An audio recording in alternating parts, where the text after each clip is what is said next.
So then you think Kamala Harris would have been a better president? Yeah, easily, in like every single possible sense of the word.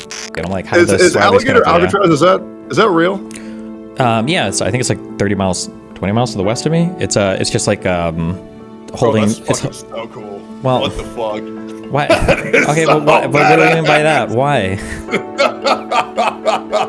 My understanding of tariffs is that we need more American jobs, and we're too reliant on other countries to make these products for us.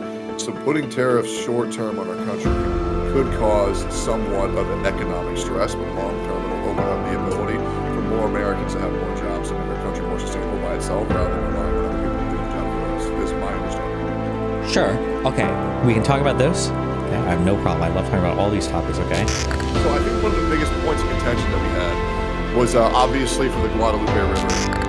There are some jokes that just are not fucking funny, so expect people to crash the fuck out on you if you're delivering this shit. Sure, and that's fine. So you think you were having a goof? Because I think you would admit that you were going a little bit wild. Well, do you think in reading my tweets, do you think that I was happy that children were dying? That I'm like, good, dead kids.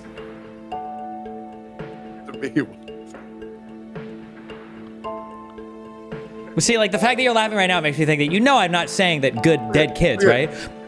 So first off, would you mind introducing yourself to my chat, because they don't really see new people too often? Well, that's kind of sad. But, Jesus. My name the is, last new person that I talked to on stream was probably Erudite and Chud Logic. Oh, okay. It's quite the cast of characters. My name is Destiny. I do politics and stuff sometimes on the internet, depending on my mood. Yeah, so what's hilarious is, I'm not sure if I told you this, the first time you and I met was TwitchCon 2022, San Diego. I think that was outside of a hotel. This was way forever ago when I just played gacha games. Mm-hmm. But do you remember this conversation that I had with you about this a couple years ago? Not yet, but keep telling me and maybe I'll remember. Where I said, yo, what up, Destiny? Big fan. And you were like, I'm pretty sure I know who you are. And I said, yeah, I'm a part of OTK. And you said, oh, that's why I don't like you. Do you remember that or no? Oh, fuck, I do remember this. Wait, why? This was in reference to something. I was either feuding with...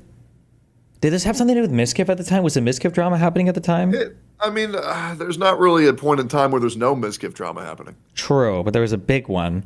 And at that time, I think like all of OTK were like enemies about me or enemies concerning me or something. I don't remember, something like this. But well, I will say this. As a guy who was a part of OTK for 3 years, there wasn't really that much agreeing as like OTK as a whole is going to do this. Like there was never like these. Okay, I'm trying to think. Was there any blacklisting at all? No, I don't. It never got that bad. I think when I said this, I think I was like half joking. I don't think I've ever seriously feuded with anybody. Yeah, there was also like a big rift between like owners of OTK and like talent of OTK. So as a talent guy, I was never really involved in like the big higher ups on what they thought. I was kind of just a dude who played video games, and that was pretty much it. But I will say, there's been gotcha video games. Is that? So I started YouTube 6.5, 7 years ago. I played a shit ton of gotcha games for like 4.5 years. I was ridiculously addicted. It was so bad. I've spent, I shit you not, like well over like $500,000 on gotcha games in like 2 years. And it just became a fucking horrible issue. But the longer I played gotcha games, the more I realized that, it's already bad enough gambling addicts. It's already bad enough. And turn the mic up, my guy. My mic is like loud as fuck. What, my side? No, my shit's like peaking, bro. Is my mic bad, guys? Is it bad? Wait, do you do this with your stream every day too? Yeah, no, this almost never happens. Like, I feel like my mic is insane. Oh, you're fine on my end.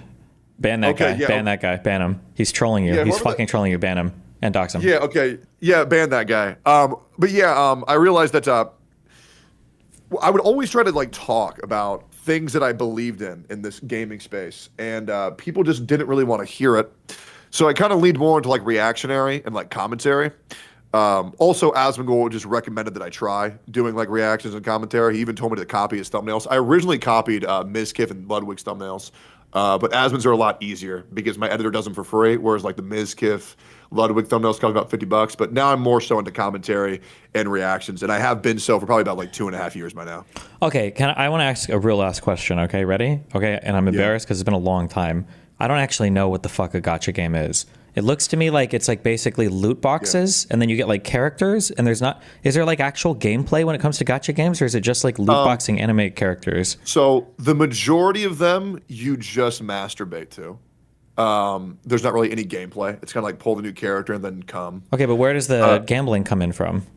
So the gambling is to get the women that you come to or the men, but that's very rare. Is there no gameplay? Is it truly just buying like characters? So the majority of gacha games are take a pre-existing formula of a video game and then make it live service. So there's a frequent update for new content every 6 weeks, and then just add a massive pay gate to where you have to pay $400 to $500 per character that you want to use. So like for example, the biggest gacha game of all time copied a game called Breath of the Wild.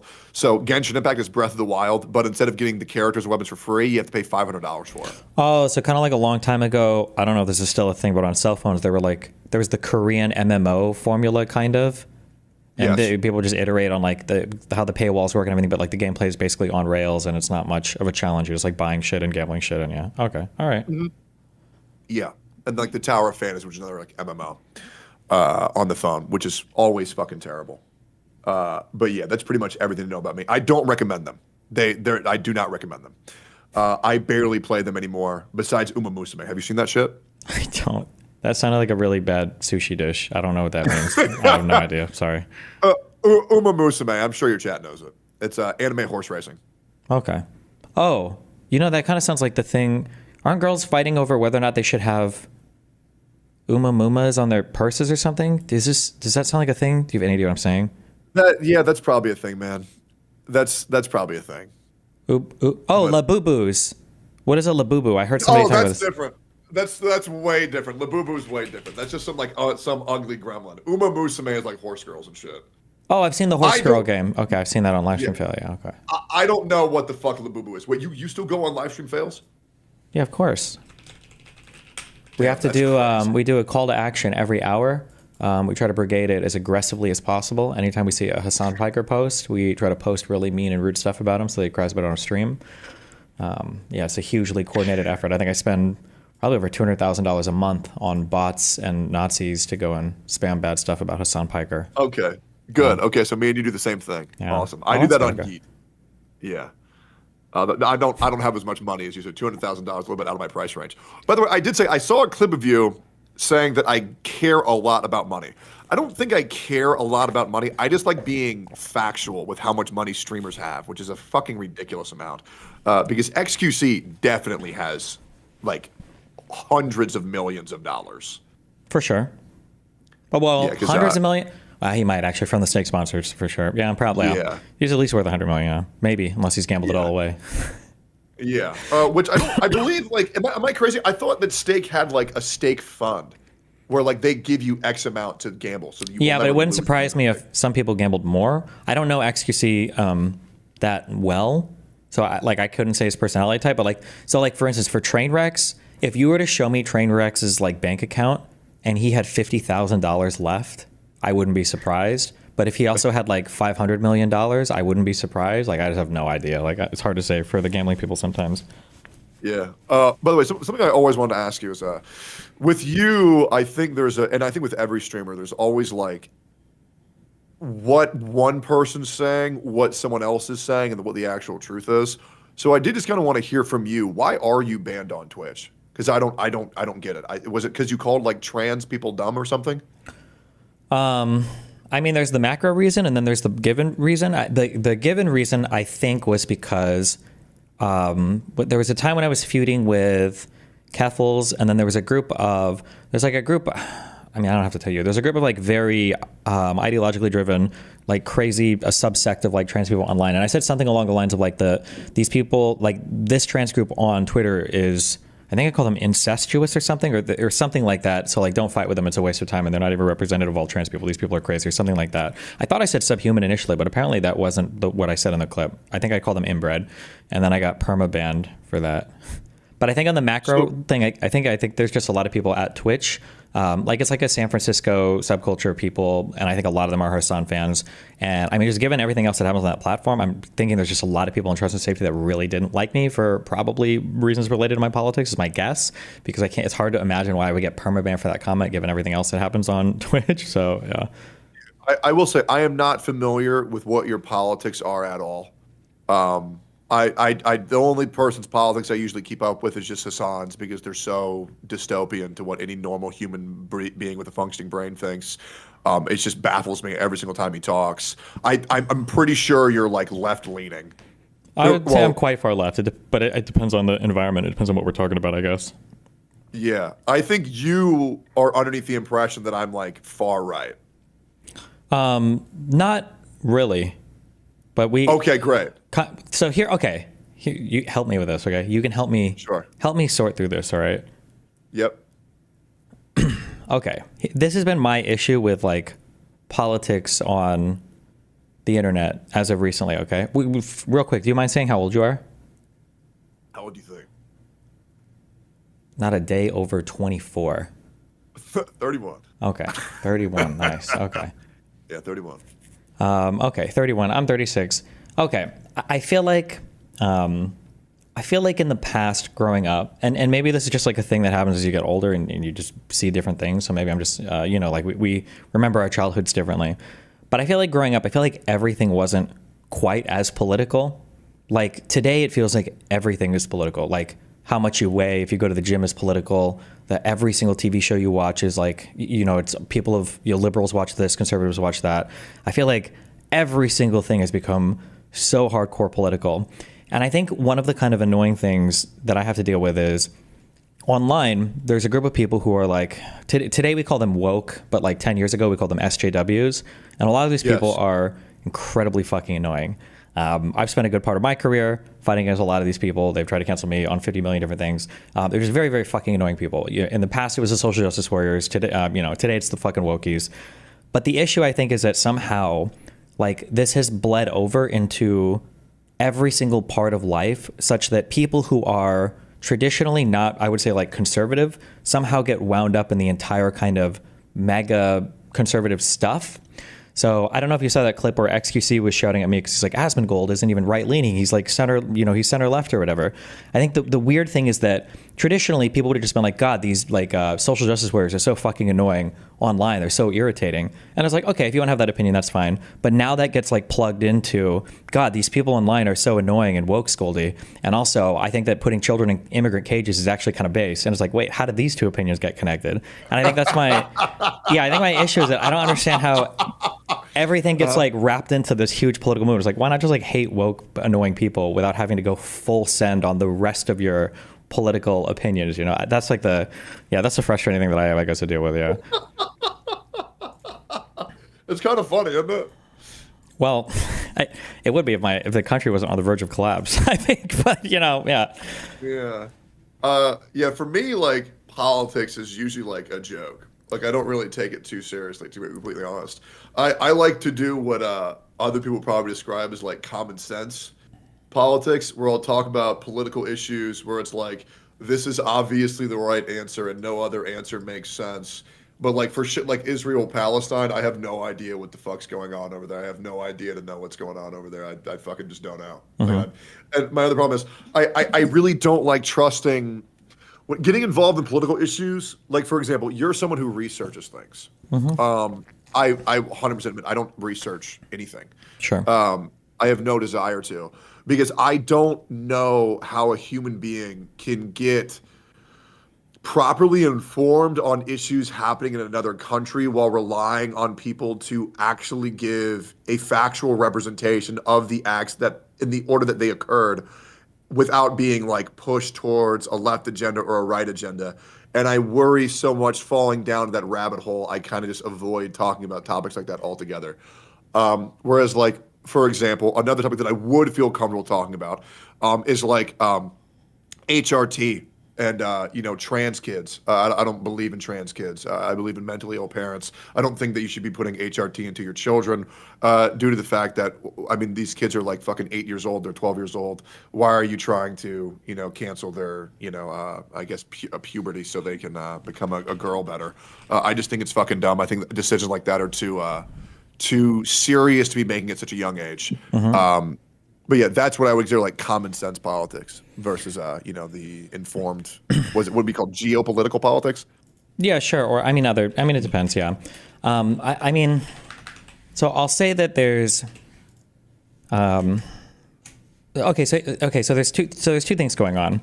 So one, when it comes to like larger political issues, you look like a snapping young lad who goes to the gym. Do you do like full body workouts or whatever? Yes. Yeah, I do. Every day. Okay. I have a girlfriend who's very active in the gym, and so she makes me work out very good. Okay. Do you do like deadlifts? No, I don't do deadlifts. I don't do squats. Okay, But I fuck, do well. like so. For example, like I have a spine injury. Sure. So I have to be very careful with the lifts that I do. Deadlifts and squats are like they're brutal for me. Okay. Well, I was gonna say for like deadlifting and squatting, these are two pretty complicated lifts. Like if you were to write it down on paper and tell somebody exactly, perfectly how to do the lifts, there's no way they'd be able to do them perfectly without a lot of practice. Like you just have to do it, right? I mean, like technically this is true even for benching, right? You bench 225. What do you do? Bench 225 for about 48 reps over 5 sets. Jesus Christ, you're a monster. But even I okay, but like outbench Hassan. Fun fact. So nice. dude made a clip the other day where he was saying, if you don't bench 225 4 or 5 times, then you can't talk about my politics. And it's like, bro, shut the fuck up. Everybody could do 225 with like 6 months of practice in the gym. It's not even hard. Sure. Okay. So when it comes to doing stuff like that, you just have to like have experience, right? Like no amount of reading or research is going to give you the perfect form, is going to give you the muscles to do it. I think when it comes to a lot of political issues, so geopolitics or economics or whatever, there's not a shortcut for just kind of like having a lot of ground information and then like reading a lot of stuff. There's no way to just be able to pick out one article and discern the truth or the not truth. When it comes to complicated, large-scale political issues. That's one thing I would say, but then you said you don't touch those that much, which is fine. The second thing that I kind of wonder about sometimes, so when you talk about like the HRT for kids thing, so I think that there are some issues that can be contentious. I cringe a lot when people talk about like their 4-year-olds or trans or whatever weird stuff like that. Fucking insane. But it's psychotic. Yeah, for sure. But the thing that I kind of question sometimes is there's this magnitude effect that's hard to explain to somebody, where somebody can say something and it's not like wrong, but sometimes I wonder the response. So for instance, like if I were to tell you I broke up with my ex because I felt like they left the house dirty. I felt like they lied to me sometimes. They stabbed me 4 times once when I was sleeping, and they said something mean about my mom, right? Like if I presented it that way, like you would be like, wait, hold on. One of those things seemed way, way, way, way, way worse than the other thing. Yes. Right? It'd be like very weird how I present that. And I didn't say anything wrong, right? Like, oh yeah, but there's 4 reasons why I didn't like this person, when you talk about like the HRT stuff in kids and people have a strong feeling about that, I mean, like we can walk down that whole route. I don't really care that much about it. But I guess my question is I feel like how do some people have such a strong opinion about that, but they're like indifferent to parents not vaccinating their kids against like the measles, and then their kids die of the measles? That's like a weird dichotomy to me. I feel like there's different. Wouldn't you say? Like I feel like getting proper vaccinations. Like in terms of like, I've never seen somebody who is like super hell-bent against HRT for kids because of protection of the children, all of that, which I mean, I think that can be a legitimate position. But then when it comes to like people in Texas not giving their kids measles vaccines and then their kids just die from the measles, like, holy shit, that just seems unhinged. But like the same group of people that would have really strong opinions about the HRT stuff on the vaccine stuff, they would go, well, I think parents have a right to figure out their kids' medical decisions and the government shouldn't intervene with that. And I was like, I mean, okay, I mean, you can have that position, but then why not take the same position like the HRT stuff? I feel like when it comes to preserving a child's life with a vaccine, I understand that. Hold up, sorry, my brain is fucking jumbled right now. Holy fuck, you speak so fast. Sorry. No, that's okay. I'm trying to keep up. I got brain fog right now. I don't have enough B12. Yeah, I feel like a parent should be. I mean, it's probably within their right to say that, for this when a child's born, they want to make sure that a children doesn't get fucking the measles. Mm-hmm. But I don't think a parent has the right to say, "Oh, my son is a girl because they play with Barbies," when in reality they're just fucking gooners, right? And they just like looking at the naked Barbie, but they're just like, "Oh no, I'm telling you, it's a woman trapped in my child's body. I know it is. They're begging to get out. We got to get them on HRT quick, especially when it comes to the whole power dynamic of what your mother wants you to be versus what you are as a son, and you just telling your mom anything that you like." You will tell your mom if they want you to be a daughter. You're like, "Oh yeah, no, I am a girl, mom, 100%," because you want like their appreciation and their, I guess their approval. And so Sure. kids will just do whatever the fuck they want for their parents. Yeah, so I mean, like I said, I can understand why people be opposed to the trans stuff, but I don't understand how people can be okay with not vaccinating their kids. Like, if we're talking about like protecting children and making decisions for them that they're not capable of making yet to keep them healthy and safe, watching kids die of measles now in the United States because parents decide not to vaccinate them, I would say because people in the government I are think actively lying to parents them. I think should it's, vaccinate their kids. I think they absolutely should be vaccinating their kids. yeah, Personally. but yeah, I understand that. But we run into the magnitude issue, right? So like when it comes to the vaccination stuff, you're like, I think that they should vaccinate their kids personally. But when it comes to the HRT stuff, I think you're like, that should be illegal, right? I think. Well, I mean, yeah, I think it's a big difference, don't you think? Well, I mean, I feel like there's at least some evidence for trans people being a real thing, regardless of how you feel they should be treated or whatever. But I don't think there's any evidence for like not vaccinating people against the measles. Like I feel like the measles one is a much easier give me. Yeah, once again, I do think that every child should be vaccinated, 100%. But I feel like when you're making a life-altering decision that much, I don't think, like, I feel like the odds of, I'm a kid, I need to be trans right now or I'm going to kill myself is like, okay, well, that's probably an underlying issue, Yeah, I mean, right? That's yeah, I probably mean, like a mental health issue. it could be, but I mean, like, do we think do we think that anybody is trans, like the older people or whatever? Do I think that older people are trans? Well, yeah, I mean, I obviously believe it is a byproduct of a mental illness, gender dysphoria, Sure. right? So like I mean, if there's no better way to treat it than through transitioning, I mean, obviously the earlier you can identify it, the better. If there was a different way to treat it, I mean, we talk about a different way to treat it. But I guess I feel like I feel like if somebody were to kill their kid because they tried to trans their kid and the fucking hormones ended up killing the kid, I feel like there would be a ton of outrage about that online.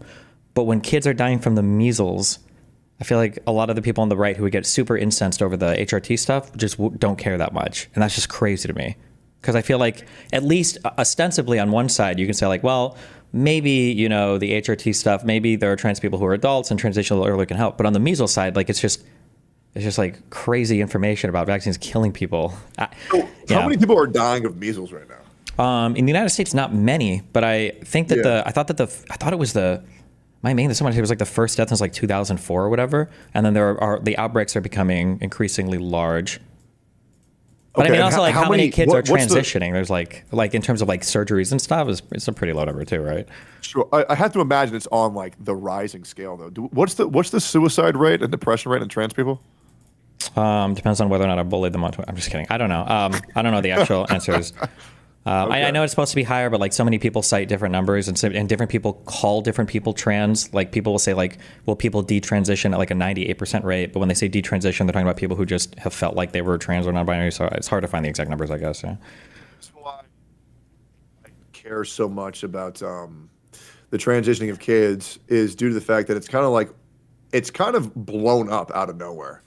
Like I think the whole trans movement became very big in like 2019. At least that's when I became aware of it. 2019, 2020, and now it's kind of like a whole thing taking the world by storm right now. And I think there's a lot of people upset with it because sure. I feel like people are okay with people transitioning when people.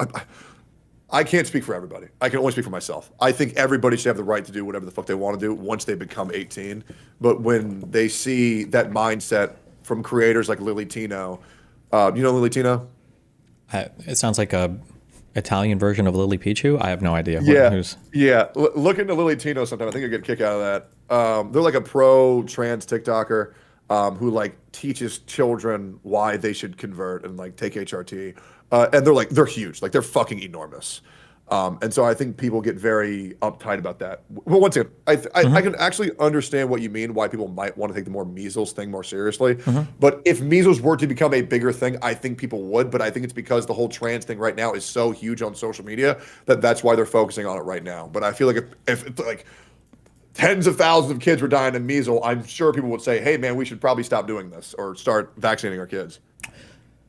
Sure. Although, I mean, at that point, like measles, I think an eradicated disease in the United States. I think there's been 3 deaths so far, and then apparently there's over around 1,400 cases that have been confirmed.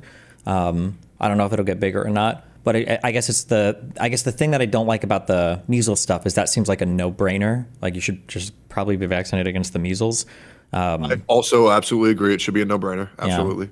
And then sometimes I worry, like the trans stuff is, I think a lot of it got kind of cringe, but I mean, like you also see a lot of it's kind of course corrected too, right? The UK had their huge report, and then the medical guidelines have kind of changed, and more research has come out, to where maybe it's not good to give kids puberty blockers, before age 14 and stuff. And like, I feel like the science corrects over time. And I think parents, this is like a very sensitive conversation you have to have between parents and children and doctors and figuring it out. And then there's also social media stuff. Like there's a lot of stuff going on. I understand that.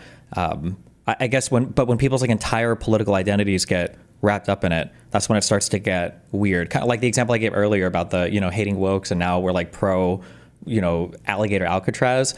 I feel like some of the woke people push the trans stuff on hardcore online a lot, and then somehow people become supportive of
like Trump's foreign policy, and I'm like, how did Is why are they alligator connected? Yeah. Alcatraz, is that real? Yeah, I think it's like 30 miles, 20 miles to the west of me. It's just like Bro, holding. that's It's fucking so cool. well, What the fuck? why? That is Okay, so but what do you mean by badass. that? Why? Like the idea of that is crazy, bro. Like getting just like thousands of alligators. So is it to what, hold illegals or something? I think it's just temporary holding for people who are being detained and then maybe deported or something. Yeah, man, I would not want to end up on that shit, bro. That's crazy. Yeah, but I mean, it's Yeah, that also probably sounds not awful. good, right? Yeah, it's not a good thing. I mean, no, it's probably not, but it sounds fucking cool as shit. It's very marketable. Like the merch for that has to go fucking insane. Sure. Yeah. I mean, I think they were trying to sell merch for it. Yeah. Yeah. Like imagine like a bunch of fucking alligators with like an ice hat on. Sounds nuts. I don't know if they've managed to get them to wear hats yet down there. Yeah. Yeah. I don't. Yeah. I don't know. Where do you want to go from here from this conversation? Oh, sure. Okay, so I'm glad to know that you don't think I'm far right. That's good. I don't really think I'm like honestly. I wouldn't really describe myself as like a political streamer at all. Sure. Well, but then my issue has to do with like Asmongold as well. Even if you guys on paper maybe wouldn't be far right, in terms of like in practice or application, you become like indistinguishable from it, right? Does that make sense? Okay, so give Yeah. me an example of someone who is far right.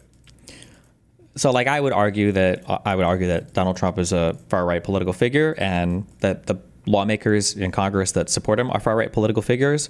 But I would argue that because they've plugged in socially so well to certain like trigger things like woke stuff or trans stuff, that they end up drafting a whole bunch of people kind of unintentional. Like Asmongold, I would say hardcore. I'd say you a little bit end up getting drafted to basically supporting like the Conservative Party in the United States, just because Didn't Asmund vote for Kamala Harris?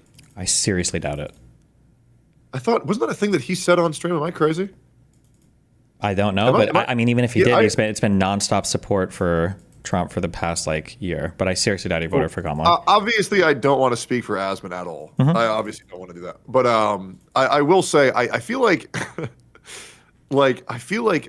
political commentators right now should be praying or like thanking God himself that Trump is our president because he just supplies so much content, man. You know what I mean? Like political commentators' numbers are up, baby. Like with Joe Biden, what the fuck was anybody talking about? Bro was asleep half the goddamn time. Yeah, I mean, I think that if I wanted to watch Oh, a he didn't vote. comedian, Okay, I also didn't vote. So sure. nobody voted. Gotcha. If I wanted to watch a comedian, I would watch a comedian, right? But For for the sure. president of the United States, I think it's kind of important that the United States like functions well as a country. I think that it's probably good that we have a country that is doing the things it's supposed to do to enable all of us to live the lives we want to live. And if there's like funny people to watch, we should probably, turn on Comedy Central and not the White House press briefing, right? I think that's probably not a good thing. So then you think Kamala Harris would have been a better president? Yeah, easily, in like every single possible sense of the word. But Hassan Piker has gone on record saying that they would have done the exact same thing 1-to-1. Yeah, but Hassan Piker is a fucking retard. Do you want to agree with him? I just feel like I don't want to rage bait too hard. I'm getting in meme mode too much. Sure, you're good. Yeah, I don't really know anything about Kamala Harris, to be completely honest. I was just like, yeah, Trump would be funny if he was the president, and that's pretty much it. That's legit my whole thing. I don't really care. I mean, I would like him to release the Epstein files because I want to know if my president's a pedophile or not. That seems pretty important to me. Yeah, other than that, I just think Donald Trump's a funny guy. He did some shit in WWE back in 2002, so that was sick. He shaved Vince McMahon bald. It was sick. Do you think is there like any line at some point where you're like, oh shit, maybe this is like a little bit more serious and this is like not good for the country? Or is that a thing that you don't feel like as much of an investment in? Absolutely. I just don't, I guess I just don't believe that the president has as much power over the country that people say. Like, I always figured that the president was kind of just like a figurehead to just enact what Congress wants and be a scapegoat in case the country goes to shit so we have somebody to blame. I just don't really believe that a president actually has absolute control over the country. Do you think well, so what about like the tariffs? Doesn't he kind of What do I unilaterally? think? I mean, like he controls all of that on his own right now, right? Does he? Yeah, This he is this, does. is- this, this is how uninformed I am. Sure. So he has complete control over the tariffs. Yeah. So like, so one of the issues. So when you hear the soy jacks online like me cry, "Oh, Trump is an authoritarian," right? I think one of the there's this law called it's like the Tariff Emergency Powers Act or some bullshit. It's like IEE. Oh, the International Emergency Economic Powers Act. Okay. So the idea is basically that in times of great crisis, the president is able to unilaterally do some like tariff policy, right? Like imagine Mexico starts invading us tomorrow. The president say, 5,000% tariffs on Mexico. Fuck them. We're not going to import shit while they're trying to kill our country. But the problem is Donald Trump has come out and basically declared everything a national emergency, which is how he's able to do all the tariffs literally on his own. And that's why there's a whole bunch of people now that are complaining that, costs of goods on a whole bunch of random things are starting to increase randomly because people are having to cover the cost of the tariffs. But he's doing that completely on his own. 100% What's an on his own. example of what's an example of something going up in price due to tariffs?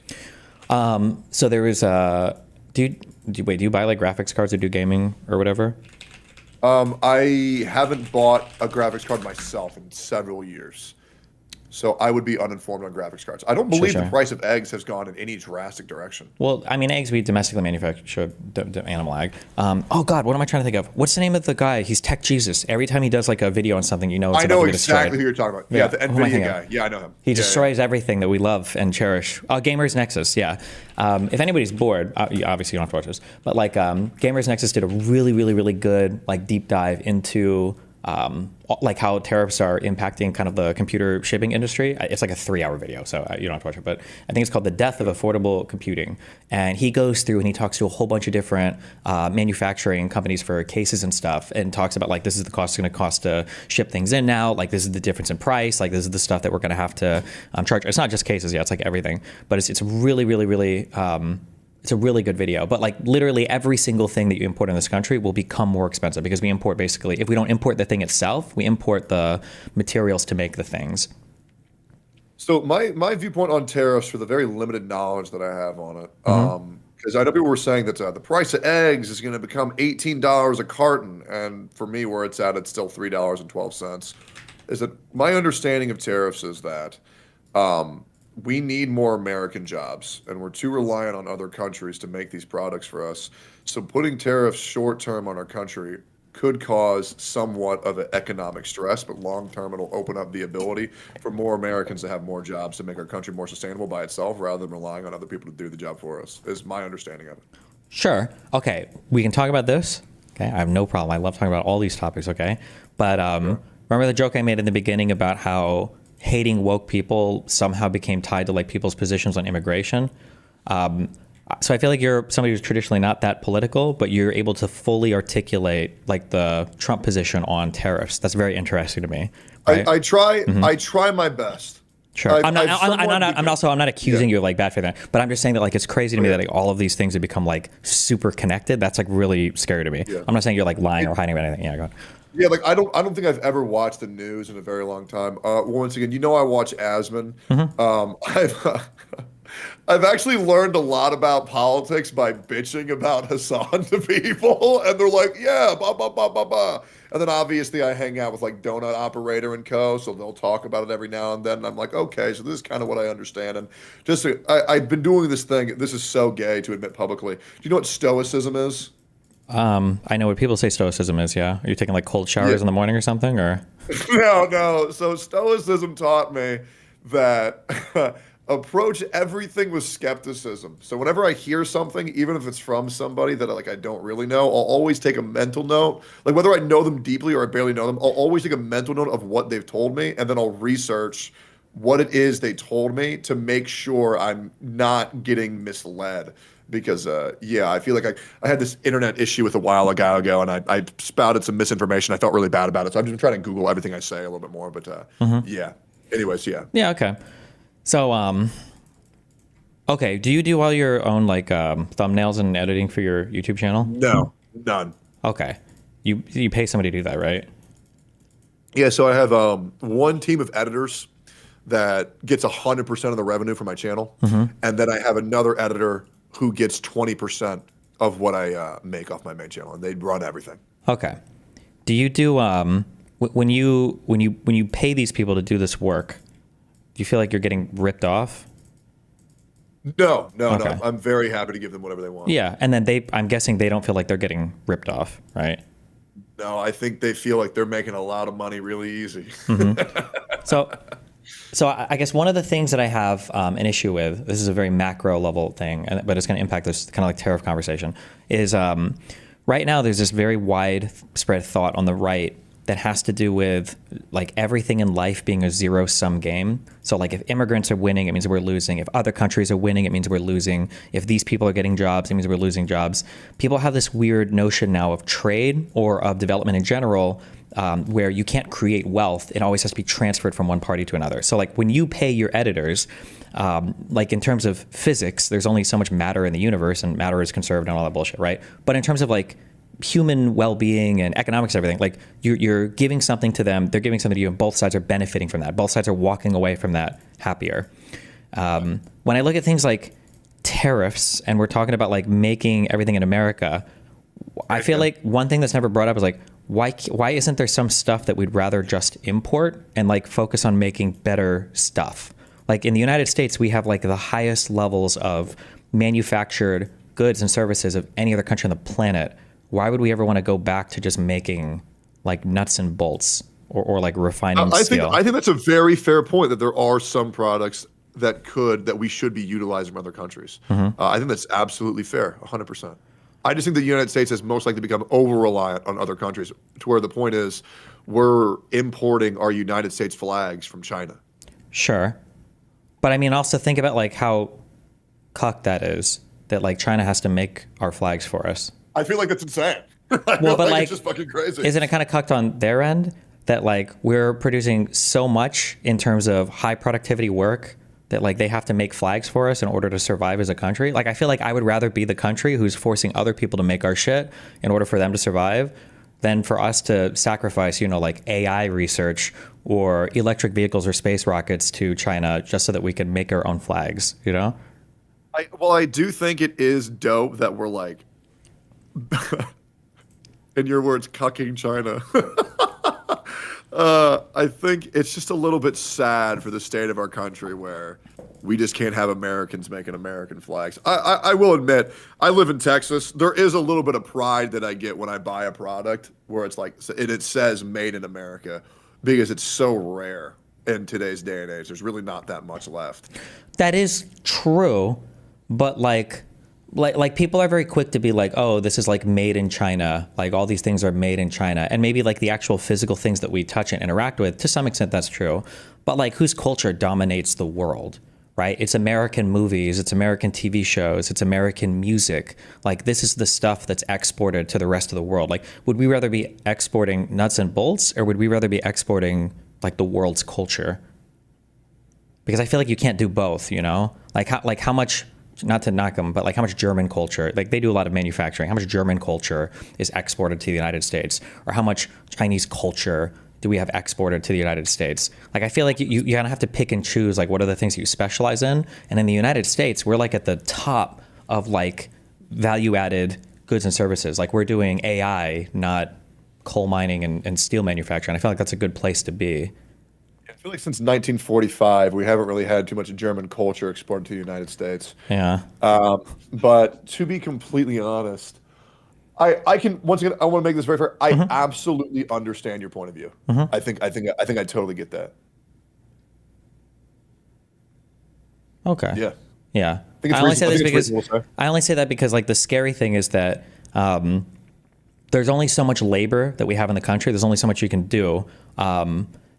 So I'm sure you've heard the term productivity before, right? Sure. A lot of people use productivity to, it almost just sounds like they're saying like, how productive is a worker? Like how much is this guy working versus slacking off?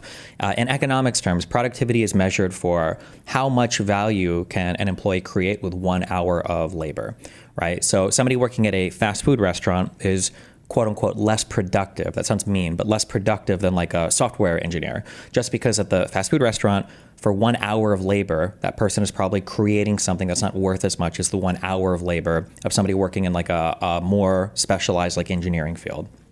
In the United States, like we do only have so many workers, right? Like our unemployment is pretty low right now. It's below 5%, which is ideally where it should be.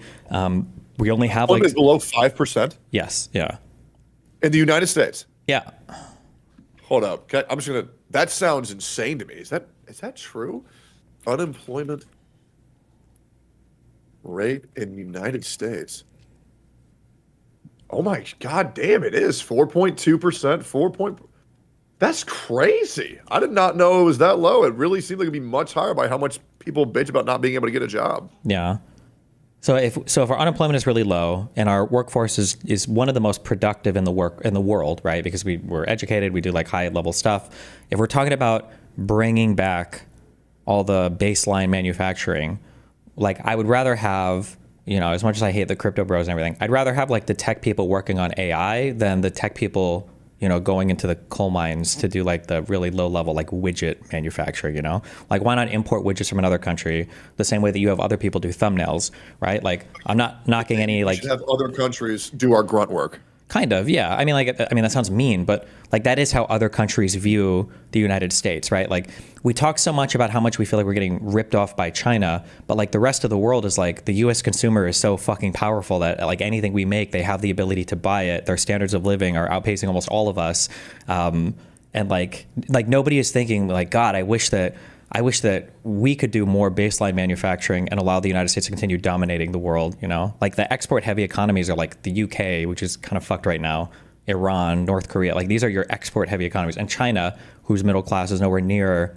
as high of the standards of living that we have. So yeah, I don't know. Sometimes there's like these truisms that are given, like, oh, if we trade with other countries and we have a trade deficit, it's really bad. And it's like, well, we also just have a lot of money and a lot of consumer power that we can buy a lot of shit. And that's not a bad thing. Like we're the envy of the world when it comes to our economy. And I think people look over that sometimes.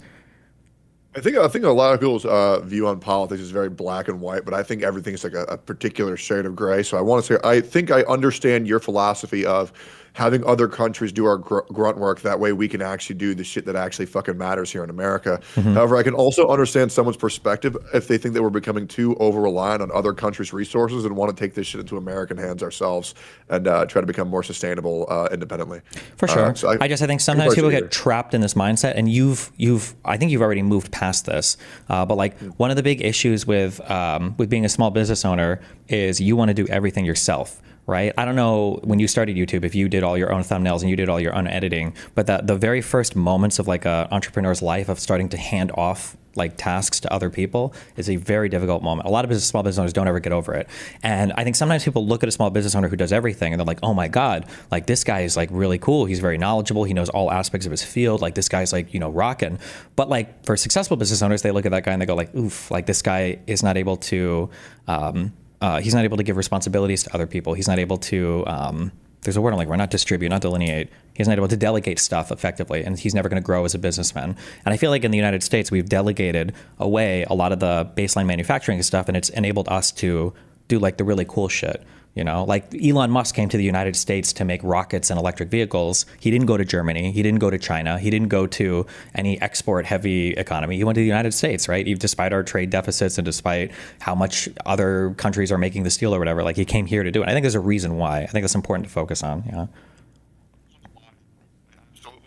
Made fun of other content creators who are like above 1 million subscribers who are still making their thumbnails and editing themselves when they could pay somebody else like 20% of what they make, give them a job while also making their quality of life skyrocket by saving them 8 hours of the day when all they do is complain about how they have no time left. It's like, well, unfortunately, that's your problem. You are a product of your own disaster. Like that's completely on you. Yeah. So yeah, I think I get that too. Mm-hmm. Yeah. Oh, by the way, I wanted to ask, wait, are we done with this or are we still going on this? No, that's a general thing I have. Yeah, go for it. What's up? Cool. So one of the things that I wanted to know was, okay, so I use the terminology "that shit's fucking gay" quite often. Sure. It was what was it? There was I think you were reacting to one of my videos, and there was this channel called DGG Clips. So do you think calling something gay is like bad? I mean, like I mean, I don't know. It 'Cause I believe depends. you're bisexual. Yeah, part-time gay. Part time. Part-time. Which side do you prefer? Probably the girl side. What part? Okay, so once again, The there's vagina. What? okay. You like the vagina. I've never tried anal, so like I don't know how that feels. Okay. Right. So like I've never put my penis in like an ass. I haven't done that. I don't really understand how that even. I don't even understand how that works. Well, it's like It's a imagine taking a poop, but it's like backwards, I guess. I've never done anal with a guy or any of that either. So, okay. You never had anal with a female? no, like fucked a girl in the ass. No. Yeah. Okay. Okay. Then we're on the same page here. Yeah. So I am wondering. So one thing that I believe that I am just curious on is you believe in open relationships? I believe in open. I mean, I don't know if I'd say I believe in them, but I mean, like, people are free to do what they want, I guess. Well, we're more specifically, what do you mean? Like, would I advocate for them? Okay. So Probably I'll not. just be real. Okay. So Yeah. all right. So one of the reasons why I really want to talk to you today is because there is so many people telling me do not talk to Destiny. Sure. And I think that's hilarious because when somebody tells me to not do something, I just like, oh well, we'll see. And one of the things that people, I'm sure you know your nicknames. No. Which ones? Oh, okay, people call you Cuxtony, and I wanted to What? know. Me? Yes, No yes, way. and I'm just wondering what is that about? I don't know what that's about. What is that about? So there is a you're familiar with like the red pill, right? Yes, I am familiar with the red pill. Yeah. So the for my relationships for the past, I guess, like 5 or 6 or 7 years, just because I stream and do so much stuff online, I gravitate towards like open relationships because I don't have enough time for a real relation. I shouldn't say that. That's mean. Let me Okay. back that up. Open relationships aren't Okay. fake relationships. I don't mean that. But because I work so much and I'm busy with stuff, I just tend to be more open. And so if my partner wants to go off and do what they want to do, then they can do that. If I do what I want to do, I want to do that. Just to make sure. Yeah. So if by what you mean, a partner do what they want to do, that means that you are okay with like your partner having sex with another person? Yeah, if they want to go bang somebody, do whatever, that's fine. As long as I can do the same. Yeah. Okay. All right. Okay. I'll talk about that in a second. Sure. But there are wanna- people who would say that if you're a guy and your partner bangs somebody else, that that's cuckoldry, hence cockstiny. Yes. So why do you think you're okay with open relationships? I'm super against them. I mean, I would stress, you have to be careful when you say, like, are you okay with them or are you against them? This is just like my lifestyle thing. For me, like, Okay. a ton of my time is just dumped into work or work-related stuff. Like, that's probably where, like, 90% of my time in the day goes to. And then it's like shower, eat, sleep. I just don't have time for, like, a real, actual relationship. Like, if you dated me as, like, a Want one? strictly... maybe in the future, but I'm married to my work right now. If you dated me right now and it was like a true monogamous relationship, like just one-on-one, you're probably going to feel very unfulfilled. Like it's going to feel very disappointing, especially because like in politics, like if something is going on, you might be streaming a lot that day, or there might be a lot of news to catch up on that day, or I might be traveling for a debate shit or whatever. I just don't have time like to put into like a real one-on-one monogamous relationship thing. Yeah. I feel like I don't know. I guess I feel that's kind of from my perspective. I understand what you're saying. I've had two relationships where one I felt like I couldn't be present due to my work. However, I did not even like this person, so I don't even know why I was with them. So I kind of just chose to bury myself in my work because I didn't want to even be near them regardless. And so we ended up divorcing later. Okay. And then I had another relationship where I dated an OnlyFans girl where I thought I was okay with it because I was like, oh, I mean, all these other people are spending money to see this, but then I get the real thing. But then I realized I feel like that's so fucking cocked. And now I know I will never date another OnlyFans girl because I feel like in this life, in this world, there are very few things that are truly sacred. I'm very happy with the fact that I'm a 31-year-old man and I've only had sex with different women. I've had sex with. Would you count oral as sex? If you want to, sure. Okay, I've only had vaginal sex with 3 women, and Okay. then I've only had oral sex with about 7 women.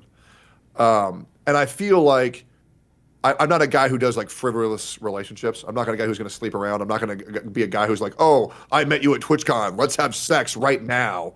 Um, I believe that in this world, there's something beautiful about this is the person that I love. We have this experience that is sex that we have together. This is the bond that I have with my girlfriend or my wife. I also would not have sex or do anything sexual unless I'm dating that person. I just wouldn't do that. I don't think it's because religious. I just think it's just kind of, I just think random sex is sad. I do. Okay. But like I believe that it's very sacred to have with your partner. So the reason why open relationships confuse me so much is that I believe what is the difference then between just a friend with benefits and your partner if the act of sex can be shared with multiple people? So I don't know why I've just never been able to bridge this gap. So I hear what you're saying, and I hear a lot of people say that. Yes. But like in my mind, sex is very easy to just have with a random person. Like as long as your genitals plug into each other, like you can fuck them. That just is a very easy, not difficult thing to do. For me, there are certain people in my life that I have like a lot of chemistry with that, you know, I can walk over to the beach with a laptop and a blanket and like watch a movie and, you know, like go out to dinner and chat with somebody for like 3 or 4 hours. These are like much harder moments for me to capture, to find somebody who like captures my attention for a long period of time, that I have like a special happy feeling around, that I feel like I have a lot of like romantic chemistry with. These things mean way more to me than just can I fuck the person. So I guess like not to be derisive towards people that view sex as sacred, but when I hear somebody say like I can't imagine you know, just having sex with anybody and then, you know, not treating that specially, in my mind, I guess if I was being negative, I would flip that and I would say I can't imagine thinking somebody's super special just because you fuck them, because in my mind that's the easy part. Like having sex with somebody is easy, but I feel like the actual like romantic chemistry and enjoying somebody on that level is much more difficult to do. So I guess that's the thing that I value a bit more. But I mean, like everybody's different, I guess, when it comes to that. Yeah. Do you find people like who's like an interesting person to you? Where you're like, oh, this person's interesting. Like, are you in a relationship right now? I keep my personal life is very separate from my Oh, stream life sorry. now. Yeah. Sorry. No, you're good. You're Yeah, good. Yeah, sorry. you're good. I Yeah. used to be very open about everything, but all of that is very separate now. But yeah. I think that's really fucking smart. I think that's really fucking smart. I have the same rule where it doesn't matter, even if you catch me fucking somebody, even if I'm slightly alluding to them, even if you see my dick in their mouth, I don't know who that person is. I don't want anybody to get involved in my relationship whatsoever. I've had that experience once. It's fucking miserable. So I think it's honestly a smart idea that you're doing that. Yeah, but I just feel like, okay, so you think having someone to talk to that's like interesting. And then you have like, I don't know how to explain it, but like there's, I mean, I don't know. Do you have do you feel like there are certain people you have like romantic chemistry with? Does that make sense or no? Yeah, no, of course. I absolutely believe in that. 100%. Yeah. Okay. Yeah. That's kind of what I'm talking about. I mean, like, obviously the other stuff is important too. Like, I hope that they're intelligent and we can have like an intelligent conversation and be like interested and captivated with each other. But there are some people you just have like very, very high romantic chemistry with. Yeah. That's romance. Mean sexual energy, or do you mean like not necessarily sexual? No, like sexual. I don't know. Sexy is easy. Like, I feel like they're like a lot of women are hot. And you can fuck them, but having like a romantic attraction and then a romantic, I guess, like experience with somebody, that just feels, I'm not just talking about sex there, I guess. Is there something in your mind that exists separate to sex that you would view as romantic, or do you tie those two things pretty closely together? There's not a wrong answer also. Maybe some people. Oh, there's like, yeah, no, I think like cuddling, like kissing, going on dates, all that shit. You know, watching each other's like favorite movies together. But the thing is that what I'm trying to put is like thing that you only do with this person. Right? I'm not going to cuddle one of my friends. I'm not going to fuck one of my friends. Sure. I'm not going to do any of that shit. Right? So like that's why I think that those acts are so sacred to me, where I don't want to do them with anything else, because like, and just to challenge you, what is the difference between a partner for you and a friend? I would say it's, to fuck your friends. I would say it's probably the really high romantic chemistry thing. Fuck, I'm trying really hard to understand that. This will probably if I sure. Well, I also don't have to disagree on it. Like, people can just have different feelings about it. That's fine. But like if I think of like 10 friends of mine that are girls, and I think of like romantic interactions, so like cuddling or watching a favorite movie and like having that type of interaction, right? And then I think of like just fucking. Like, I can fuck almost all my women friends because they're reasonably attractive. It's like, yeah, sure. But in terms of like sharing like really special romantic moments with, probably not. Maybe there's only one or less out of 10 people, right? That's going to be a much more obscure thing, I guess, or not obscure thing. That's a much more difficult thing to come across, I think. Okay. Yeah, I just can't do that. Sure. I cannot do that. I don't know why, man. That idea is weird to me. Yeah, that's fine. But also, I think that I mean, that's fairly normal. Like, I think most of humans gravitate towards monogamous relationships. Like, I think that if I wasn't streaming so much, if I did something else for work, or it was like a more normal kind of like 9 to 5-ish, like maybe I would have more time to just sink into one person, and then maybe I would gravitate more towards monogamous stuff. But, you know. Okay. All right. That's interesting. I'm at least glad I know how you think about that, because I've never really had the opportunity. I don't know anybody else who does that. So I guess that at least I can understand why you think the way you think now. That's interesting. Yeah. Okay. Well, anyways. Yeah. Yeah. Oh, let's talk about. Wait, can I get 2 minutes to piss? Yeah, go for it. I'm gonna grab a Red Bull. We'll be back 1 sec. Just to prepare, I want to talk about making jokes. Sure. Yeah. What's that? Grab that. I see you fuckers in Tectone's chat. Somebody said I was lying earlier about the unemployment rate. You motherfucker. Look up the U3 versus the U6 unemployment rate. The idea that there's discouraged workers that aren't being tracked in Maine unemployment is something that people account for. All of these numbers track each other. They haven't diverged wildly in the past couple of years. Anybody that brings up the fact that the U3 doesn't accurately track unemployment is fucking lying, okay? Fuck you. 1 sec.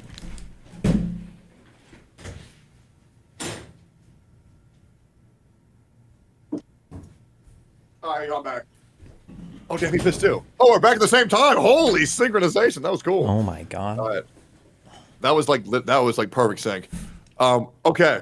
So I think one of the biggest points of contention that we had was obviously for the Guadalupe River, when the youth Christian girls camp got swept through by the river. I think like 100 people died. I'm pretty sure, something like that.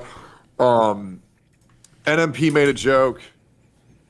NMP and Donut got into an issue. Then I supported Donut's side, and then I think you reinforced NMP's side. So I think it'd be good to just talk about differing point of views for that specific issue on why you think, and once again, why you think making jokes about that side is fine, and then how I think about this scenario, why making jokes in that, because there's a very specific scenario that I'm referring to on why I don't think it was cool to do that at that time for specifically NMP. For specifically NMP. Oof. Okay. Yes. Okay. Here's what I would say broadly speaking. Okay.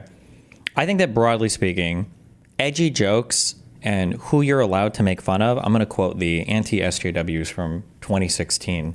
If you want to find out who you can't make fun of, find out who you're not allowed to laugh at. I feel like jokes are just an exercise. This is going to get really cringe. I'm sorry. We're political theory. But I think that humor is oftentimes an exercise of the political power, and it demonstrates the power structures around you for who has the power in this scenario. Meaning that if I were to be in a group of bros and I had like the funniest fucking jokes ever related to botched trans surgeries or making fun of some fucking 15-year-old TikTok non-binary kids who are lopping their tits off or some shit, that like there's a bunch of humor that you can mine there. I'm sure you guys have, and I'm just sure there's a lot of people in general that have like made fun of a lot of people on that side of the internet related to trans stuff. Oh, I've made so many jokes about absolutely everything. Sure. From the Holocaust to 9/11. Yeah, I'm sure. sure I've made a joke and I about think everything. if people want to make jokes like that, that's fine. I mean, I like, you can joke about anything if it's just jokes. But I think that the trap that people fall into is they think, wow, I make some very edgy jokes. I'm a very edgy person. And there's this concept that I became aware of when I looked at Hassan, and I call this like safe edgy. And safe edgy is when you're like making edgy jokes, but you're doing it amongst a group of people where it's not very edgy. Like all of you kind of agree, like I would say, obviously I have my political biases here, but when comedians are, making fun of Biden and stuff and everybody's kind of laughing along. When the Kill Tony guy, when he made that joke about how Puerto Rico is an island of floating trash and all the Dems got triggered and all the Republicans at the Madison Square Garden were laughing, that's like a safe edgy joke because you're in a safe spot to do it. But when Kill Tony did, they did a thing where they made fun of Trump. I don't remember if it was at one of their shows, the extended joke shows or whatever, and some of the fans started to get like really irritated. Now that was edgy humor, but it was actually edgy because the audience wasn't even necessarily vibing with it.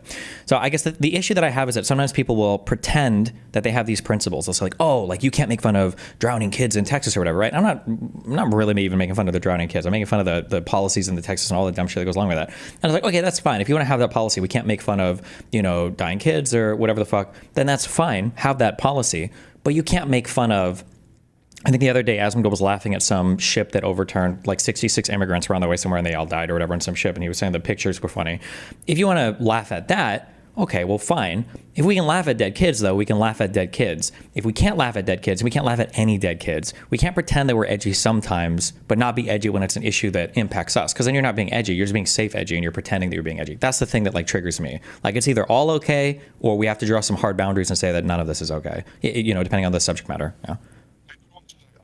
100% your point. I understand your point of view. So I think the reason why the Guadalupe River jokes were so less than positively received is due to the fact that it was actively happening while the search for the children's was still occurring, and the people who got offended by it, I mean, I'm not going to lie, it pissed me off as well, were, for example, Donut and Brandon and Eli and myself, because while we were out there looking for these kids, we see someone who's within driving distance to come help us on the effort, and instead of driving to come help, they're saying, LOL, there's no reason to live anyways, AI's taking over, nobody cares about kids dying. So I think it was like a very sensitive time.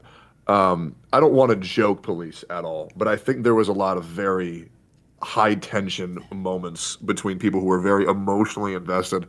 And I think telling jokes is fine, but like as you said, telling edgy jokes isn't so edgy when you know everybody's going to agree with you. But at the same time, there are some jokes that just are not fucking funny. So expect people to crash the fuck out on you if your delivery is shit. Sure, and that's fine. So something happened a few times. I don't know how long this will carry over, but I like he said it as a joke, but I was actually kind of happy, and I feel like it made my point a little bit. There was a time when I don't remember what it was exactly, but Asmongold looked at something and he was about to say some shit. And I remember he said, okay, I can't make this joke because if I do this, Destiny's going to roast me on this. And he said that as like a joke. But the fact that he thought about that, that's actually, I like that because I'm sure 100%, I guarantee it, that as much as I might not like Donut Operator for reasons, I bet that when he read my tweet, I bet that wasn't just a clout farming moment. He wanted to, fuck Destiny, blah, blah. I bet it did actually bother him a bit, right? These are your communities. You've got fucking, he has a kid, imagine your kid going off to camp and fucking drowning at a flood where it's supposed to be like a fun event and people online making fun of it. That's got to be like a horrible fucking feeling. And I'm sure it did feel fucking horrible. But I guess like the thing that I ask as a human being, we should be able to do this is, if you have that feeling and my jokes are making you feel that bad, it can't possibly be that we are making jokes about people dying in the California wildfires when that's going on. It can't be that we're joking about, oh, I guess Newsom fucked up and now all you people are dying, and oh, look at these losers in California. Maybe they shouldn't have had all the whatever around their house and all that shit. Because those jokes were flying when West Hollywood and all that shit was on fire. But because it's California, it's okay. I do think there is a difference because for the jokes about the Guadalupe River disaster, it was LOL, dead kids, they deserve to die. Why'd you put people who can't swim near a river? Versus the California wildfires, which were, well, the government or the senator, whoever the fuck's in charge of that nation, fucked up dramatically because instead of having able-bodied citizens who could come and help aid the forest, they were more worried about inclusivity and being progressive and hiring women and transgender people so that way that the people who are saving you look like you. And I think people were criticizing the way the wildfires were being handled rather than LOL, everybody's dying. I don't think anybody was doing that. So there's like 20 issues that I have with that statement. But let's say that let's even assume that all that was true, although almost none of that was true. But let's assume that all of that was true, right?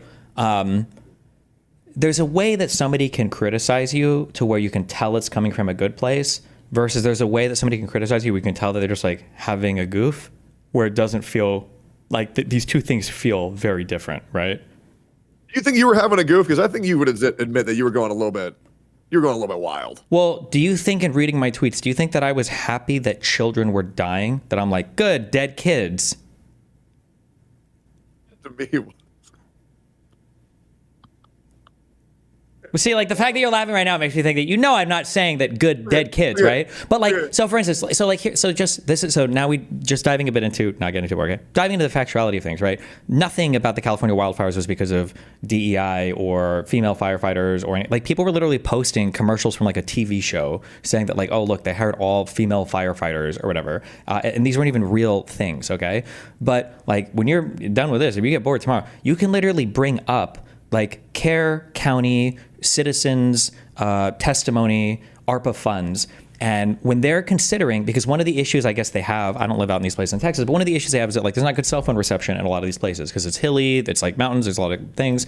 One of the things that they were considering was putting up like a siren warning system for flash floods. So you don't need a phone, you just hear the sirens blaring. It's like, oh shit, there's a flash flood. Like we need to get the higher ground, you know? The citizens are going up over and over again as person or person. They're fighting against these funds. They have the money in the bank account from the American Rescue Plan. And the citizens don't want to spend the money because they think that if they do, Biden is going to come and take their homes, right? Because of stuff that they hear from Alex Jones, because of stuff they hear from Ben Shapiro, from Donald Trump, from the rest of these lawmakers. And like, it's funny and it's goofs and it's gaffes online. And it's like, okay, well, if all of this is a joke, you know, if we're going to have RFK talking about not getting vaccinated for the measles, and we're going to have people like DeSantis lying about Biden stealing your home if you accept funds, and then you get a flash flood and you don't have any sirens, you don't have any warning system, and now kids are dying, and it's like, now you have to care a lot. And it's like, damn, if we cared, maybe we should have done something in advance when it was preventable.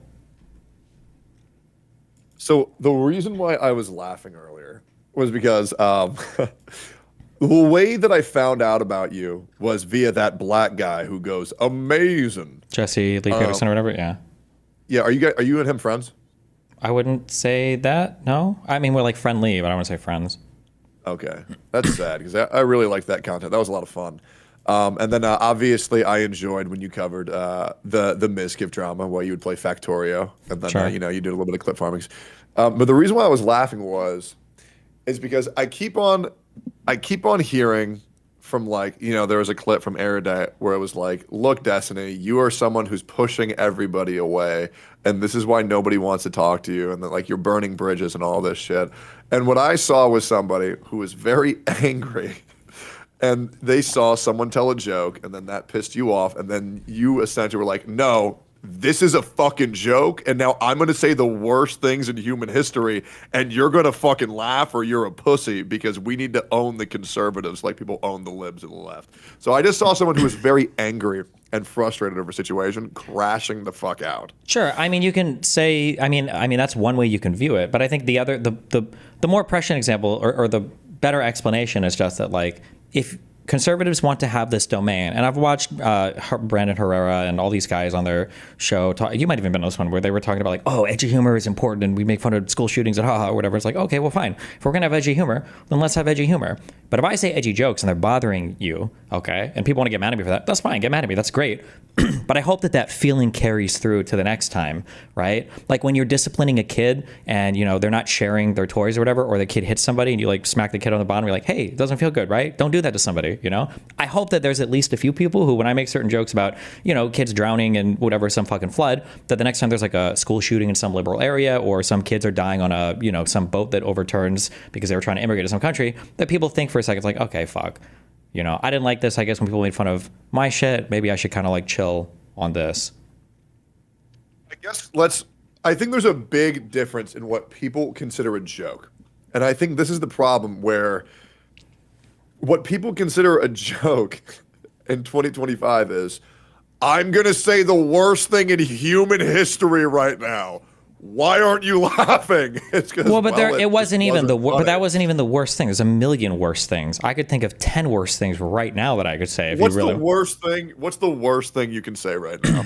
I mean, there were like 100 million worse jokes. One was that we needed to recover the bodies as soon as possible and test them for fentanyl, because I don't understand why the little girls couldn't swim. Maybe they drug overdose like they did with George Floyd. I think making a YouTube video where you try to like swim in a pool and then showing that you don't drown and then saying that this is why we need to test them for fentanyl, I think that would have been a joke I could have made. I could have made a joke that we need to retrieve the bodies from the water as fast as possible to find out if any of the little girls were pregnant, since I know that Republicans like to be incestuous so much, and we want to make sure that we're counting the bodies correct, since Texas is a no abortion state. So we make sure that we're doing like the actual death tolls correctly. That would have been a really fucking edgy joke. There's like a million like edgier, meaner jokes that I could have made. Sure.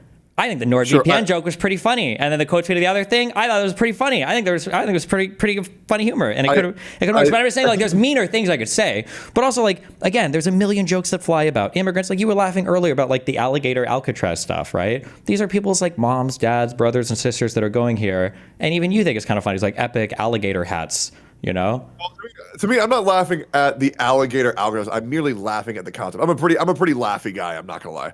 The other thing but you is can interpret that. But like, if you jo- had a family member in Alligator Alcatraz, you're probably not going to interpret it that way, right? You're like, what? Damn, this guy's making fun of the fact that my uncle who's lived here for 20 years just got shipped off to some. Yeah. To give full disclosure, I do have a family member who is constantly in prison. Surprisingly, it's not my dad. And to be honest, I don't give a fuck about them because they're a criminal. So I just don't talk to them because they're a piece of shit. I actually don't think I would feel bad for someone who was incarcerated or in Alligator Alcatraz if they were put there for an action that because they like broke the law or they were a criminal or something. Yeah, but when we say break the law, if the law is just that they like came here illegally like 20 years ago,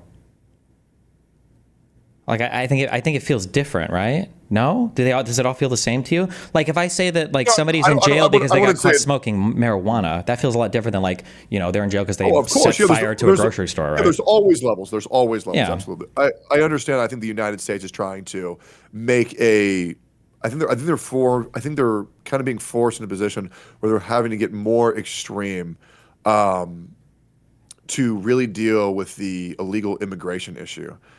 Because we have people who are actively going against the nation and preventing ICE from doing their job and throwing bricks at police officers. So now they say, okay, well, because you guys are fucking around, enjoy hanging out with alligators. I mean, we can say that, but I mean, I could just as easily flip it around and say maybe the president should learn to work more with governors and states, and we should actually have like a coherent immigration policy that enables us to take a big look at the system and fix things instead of just wasting all this money just trying to ship a few people out and not having a real solution at all. I mean, like you could flip this around the same way, right? Sure. I do think if everything worked perfectly, it would be a lot easier to deal with the issues that we have, but they just don't. Sure, but I would go back to the one thing. So you're saying if things worked out perfectly, we'd be able to deal with these issues better. But I would argue that like one of the big reasons why we can't deal with issues right now is because a lot of people voted for Trump because he's funny, and I think that's part of the problem. Sure, but I also think right? like when was the last good president that we actually had? You're gonna laugh, but I think Biden did a really good job as president, and fuck, I was gonna laugh, shit, man. Yeah, I mean, you can laugh, but we can sleeping, man, Sleepy Joe. You say Sleepy Joe, but we can walk down every single issue, and he outperformed Trump like it's not even close. But I mean, if you're just trying to evaluate, but if we're trying to evaluate like, who the funnier president is, then I mean, like it's going to be Trump. But like, are we voting for a clown or are we voting for a president? Right? To be fair, the Biden blast memes were hilarious. Biden did have some meme potential, especially when like he. People think that Biden was the last vote for Donald Trump. But you should make one of those anime compilations where it's like battle IQ, Biden versus Trump, speed, Trump, power, Biden, IQ, Trump. That'd be good shit, man. I think the political anime power scaling community could really like cross over. But yeah, also circling back, would like to shout out Donut Operator. One of the best people I know on this planet. Great fucking guy. As well as his whole unsubscriber. I really like those guys. They are very good people because they are people who do what they say rather than just talk about it all the fucking time, which I think is very rare in the content creation space. But I think those jokes that you said, like even me, when you said the whole, we need to test those people for fent, I mean, you got to chuckle at me. I'm not going to fucking lie. But I think it's because it's just the timing. It's the yeah, but timing. that's what makes it edgy. It's not. Also, it doesn't make sense to make those jokes after the fact. Like, imagine I'm making jokes now, like, oh, remember those dead kids in Texas? I guess they should invest more in swimming pools at public schools, right, huh? Like, it would make sense. That would be even more unhinged to say it now, no? But even with that line of logic, you're telling edgy jokes because then there's a chance that people won't be positively receptive towards it. But then you sound like you're still surprised that people weren't positively receptive towards it. I'm not surprised at all. I understand it's going to be edgy. Of course it is. Okay. But I'm not out here pearl clutching over my edgy jokes. That's the difference. I think edgy jokes are funny. I think all edgy jokes can be funny. Now, I might disagree with the underlying ideology, but like, I mean, like, if a joke is funny, a joke is funny, even if I disagree with where it's coming from. Like, Nazis tell funny jokes sometimes. I'm not going to sit here and say it's impossible, but I'm not going to selectively pearl clutch, right? Like, I made a joke about, I think your dad or whatever, and then you brought up something related to my son. And, like, I told my child, like, when you said it, I was like, listen, bro, I went into his family, he goes into my family. Like, that's fair. It's fucking fair. I'm not going to sit here and cry over it, right? I think it's fair. So if people want to do the edgy joke thing, then fine, do the edgy joke thing. But it's like, it's either all the edgy jokes or it's none of the edgy jokes. That's I guess, what I want people to consider. Because again, like if there was like an immigrant boat from fucking Nicaragua that overtipped in the Gulf of America now and everybody died and I tweeted out, it's like, oh wow, I guess black people really can't swim, LOL. Like all the conservatives would be laughing about that joke. I would have omega lols all over my fucking Twitter feed on it. Like nobody would be like, well bro, come on, that's not cool. Like there were kids on that boat, they died. Like everybody would just be laughing at it. I just don't like the selective edginess. Yeah. You think there's like a right versus left thing? No, it's not a right versus left thing. I think a lot of people do it where they're quote unquote edgy, but it's only selectively. And I think people in general need to be more aware of it, I just feel like maybe just like waiting like a day or two before we make fun of dead kids. It's just like it's like the bare minimum, you know what I mean? Just like wait like a day. Let's let their bodies dry from the flood before we say LOL, fuck those kids. They're pieces of shit. They should have learned how to swim. I mean, I don't think it would have made much of a difference, but if people listen, I'm just saying if people want to be edgy, then be edgy. But if people don't like it when people are edgy towards them, then don't be edgy. But remember that feeling when it comes time to being edgy towards other people. Just internalize it. Be like, okay, fuck, maybe these aren't okay jokes to say. What do you think about my dad, by the way? Well, I haven't even read into it that much. I just know the memes from Frogan. You know what's crazy? What? Nobody really has. That's what's very interesting. It is crazy to see how people think that the sins of a father are the sins of the son, which I think is a little bit silly. Do you think that's crimes are generationally passed down? I mean, if you're a conservative, you want to get rid of all the DACA kids. It seems like people think that. Just kidding. Not to make it political. No, not necessarily. Yeah. Of course not. No. Yeah.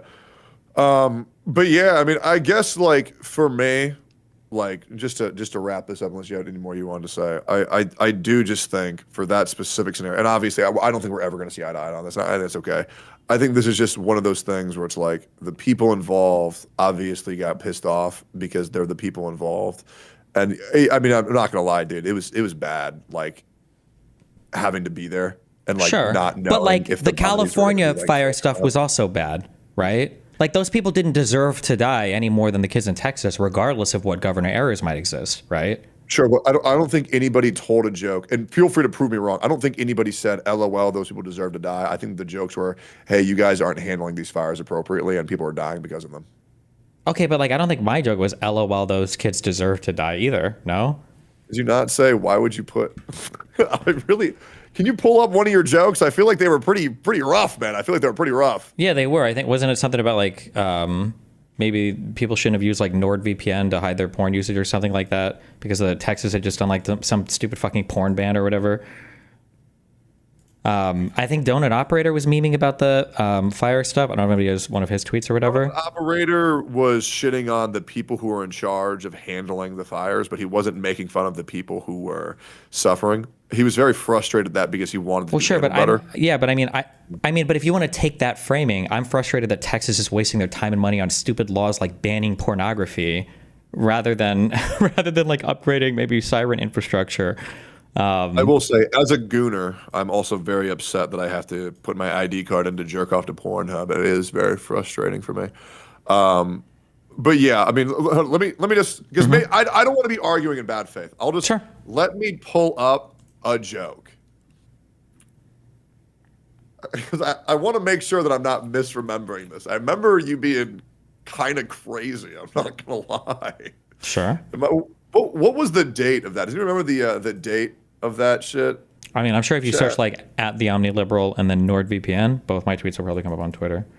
Okay, at OmniLiberal NordVPN.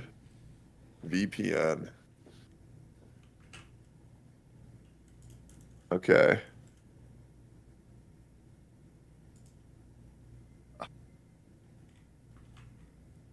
So once again, I want to make this a timing issue because just like the absurd, and I understand this is an edgy joke. I understand. Sure. Right, because the timing of this is so absurd to say something so insane. Like, I feel like this shit is I mean, fucking it only insane. works. It only works. Like, why would I Uh, make this joke later on, right? okay, I heard God killed those kids because they were using NordVPN, promo code Destiny, to get around the Texas porn ban. I feel like that's so insane to say before their bodies are even like dry. You know what I'm saying? Like maybe we just wait a little bit, and I mean, I don't know if you're like, oh, there's this horrible thing happening. I need to make a joke about it right now. Well, because I can't tell the joke in a week. It's like, well, I mean, I guess, come but on. like Asmongold was literally live reacting to migrant boats flipping over and everybody dying. I think I sent you a tweet where I was quote tweeting some of Is that a thing? I hate to talk about Aslan. Is that is that an actual clip? somebody wants I it see from yesterday. I think yours. we looked at him yesterday. I linked a thing where this is Donut Operator like blaming Gavin Newsom and then talking about like DEI and retweeting comics. I'm pretty sure this was while the fires were ongoing, I think, or like immediately after. I don't know. I don't think people would see this and think that this is super epic and hilarious just because it's focused on Newsom, especially when it's all based on lies too. But Once again, I obviously can't speak sure, for the here, donut operator, this is but I sure. But will also, say wait, real that quick, like real quick. I don't see him saying anything about like oh man, these kids got struck by God. It was kind of just like, hey man, run your fucking city better. Yeah, but also, well, but I mean, like, they also would make those jokes because, like, it doesn't make sense to make those types of jokes against left-leaning people either, right? They blame DEI and woke stuff, right? Because the people on the left apparently love DEI and woke. But people on the right will say shit like God saved Trump from the assassin by what? By guiding his bullet into the head of the firefighter? I don't know. That's like, that's what I'm going to joke about. I can't joke about, like, DEI with the right because they don't do DEI, right? Like, you make the jokes that are more relevant to that group of people, you know? Yeah, I mean, I don't. I feel like people who I don't know, like just the whole liberals versus conservatives. Conservatives do this, liberals do this. It's kind of hard to say what each side does in Well, totality. so this is okay. Well, it's not okay. So this is the issue. This is the real issue that I have. Okay, is that at the end of the day, people are getting mad about tweets or jokes. Like when I was on Piers Morgan, I said, like, how many kids did my tweet kill? Right, none. But when it comes to, there was a big hurricane in 2023. Dude, I'm not gonna lie, you What? are. What? You just get me laughing, bro. I'm not Good. gonna I lie. try. That's what I try to do. But listen, in 20, I think it was you say 2023, crazy shit. huge hurricane. Okay, that went up Florida, Georgia, South and North Carolina. Big hurricane. Reporters were asking, like governors, like, hey, like, how is the FEMA stuff going? And they're like, oh, Biden called us last night, right? Like, Democrats don't fuck around with FEMA and aid. Like, it's immediately delivered. Like, there's no questions asked. Biden opened his pocketbooks, whatever they needed from the federal government, they had it there. And there were like ex-special forces people who were literally in fucking like the Carolinas that were protecting neighborhoods from FEMA because they didn't want them to come and help them because they're worried that they would loan them $300 and steal their homes. And then when the California wildfires are blazing, Trump is talking about how he's not going to give California FEMA funds unless they change how they move their water around, And at the end of the day, nobody's getting mad at this stuff. But people get really mad at my jokes. And it's like, bro, one of these is like real world policy that is impacting whether or not people live or fucking die in these events. And then the other one is just people getting mad at my jokes. It's like, well, do we actually give a fuck at all? Because at that case, like the dead kids is just a performative thing that people can pretend to care about. But at the end of the day, when it comes to important shit, like voting for people who are going to actually fix this stuff, like it's all a joke. And that's the thing I guess that I have an issue with. I feel like people are getting upset at everything equally. Maybe it's your algorithm. What do you mean? Like I feel like people get upset at people. Hold up, fuck my brain is fucking all over the place. Sure. You talk too fucking much, man. Before I can chime in, it's just too much to fucking take in. I'm trying to keep up with like 300 words. My bad. I feel like people aren't only getting angry at your jokes. I feel like they're getting at anybody who was like upset about that or taking light that situation while it was occurring. Am I crazy? Yeah, maybe, but like, why not do something preventative then? Like, there are things that we can do preventative that conservatives fight about, and they don't want to do it. And then when the thing happens, then they expect us to care. And it's like, bruh. Like, I'm sure you've had a friend, we've all had a friend who's been too hung up on a girl, or, and they go to the group chat and they're like, oh, guys, I think I'm going to try again with my ex. And everybody's like rolling their eyes. And it's like, bruh, you've been hung up on this chick for like 4 years. Why are you so fucking retarded? And then he goes back and he's like, guys, it's going to work this time. And And I had a friend try to kill himself over a girl that he couldn't like get over. It yeah, was sure. pathetic. Well, but the It worst was thing is when they do pathetic. that, but then they go back to them, and then like 6 months later they crash Yeah. out, and it's like, bro, like everybody's gonna roll their eyes, like, come on, bro. But like, imagine the guy comes back, he's like, I need you guys to take this super seriously, and I was like, well, bro, why are you going back to it? Like, we all told you this is fucking retarded, you know. And I think the issue is a lot of these issues are preventable, right? Like everybody knows that Texas's power grid had weird shit going on with it because of their inability to buy power or link up with other states, but like they didn't do anything, and then that snowstorm happens and fucking 200 people die.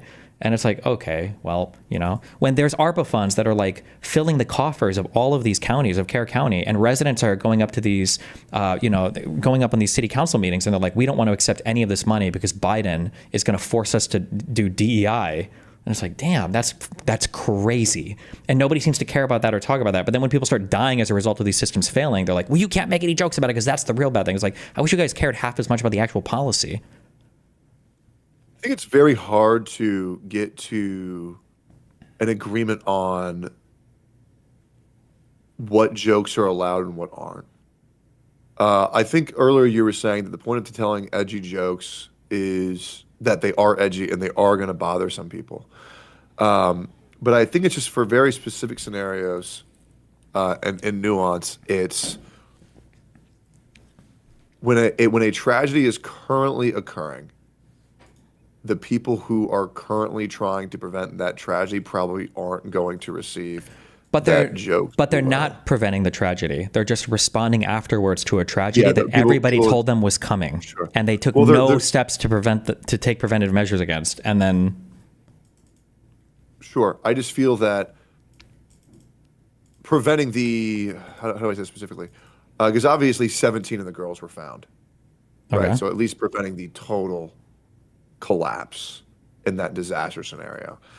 I just feel like there's a certain like sensitivity that obviously you don't have to abide to. You have no obligation. Once again, I'm saying you have no obligation to sure. abide. But imagine if the to that same sensitivity would have existed when all the Kerr County residents were saying we don't want to accept money from Biden because we don't want DEI, vaccines, and wokeness to destroy our county. And now you don't have your siren warning system. Like Ted Cruz was literally on Piers like 5 minutes before I was talking about how important it was to get that siren system up. I can link a YouTube video if you want. You can listen to these residents talking about how they don't want to accept the money because FEMA is going to use it to steal all their property and they're going to force DEI and woke on them. Like none of this is true. None of this happened. There's no way that for this to even happen. And they had the money sitting in their bank account and they didn't put the sirens up, right? And so like my tweets, as far as I'm aware, didn't kill anybody. But like supporting these types of policies arguably did kill these people.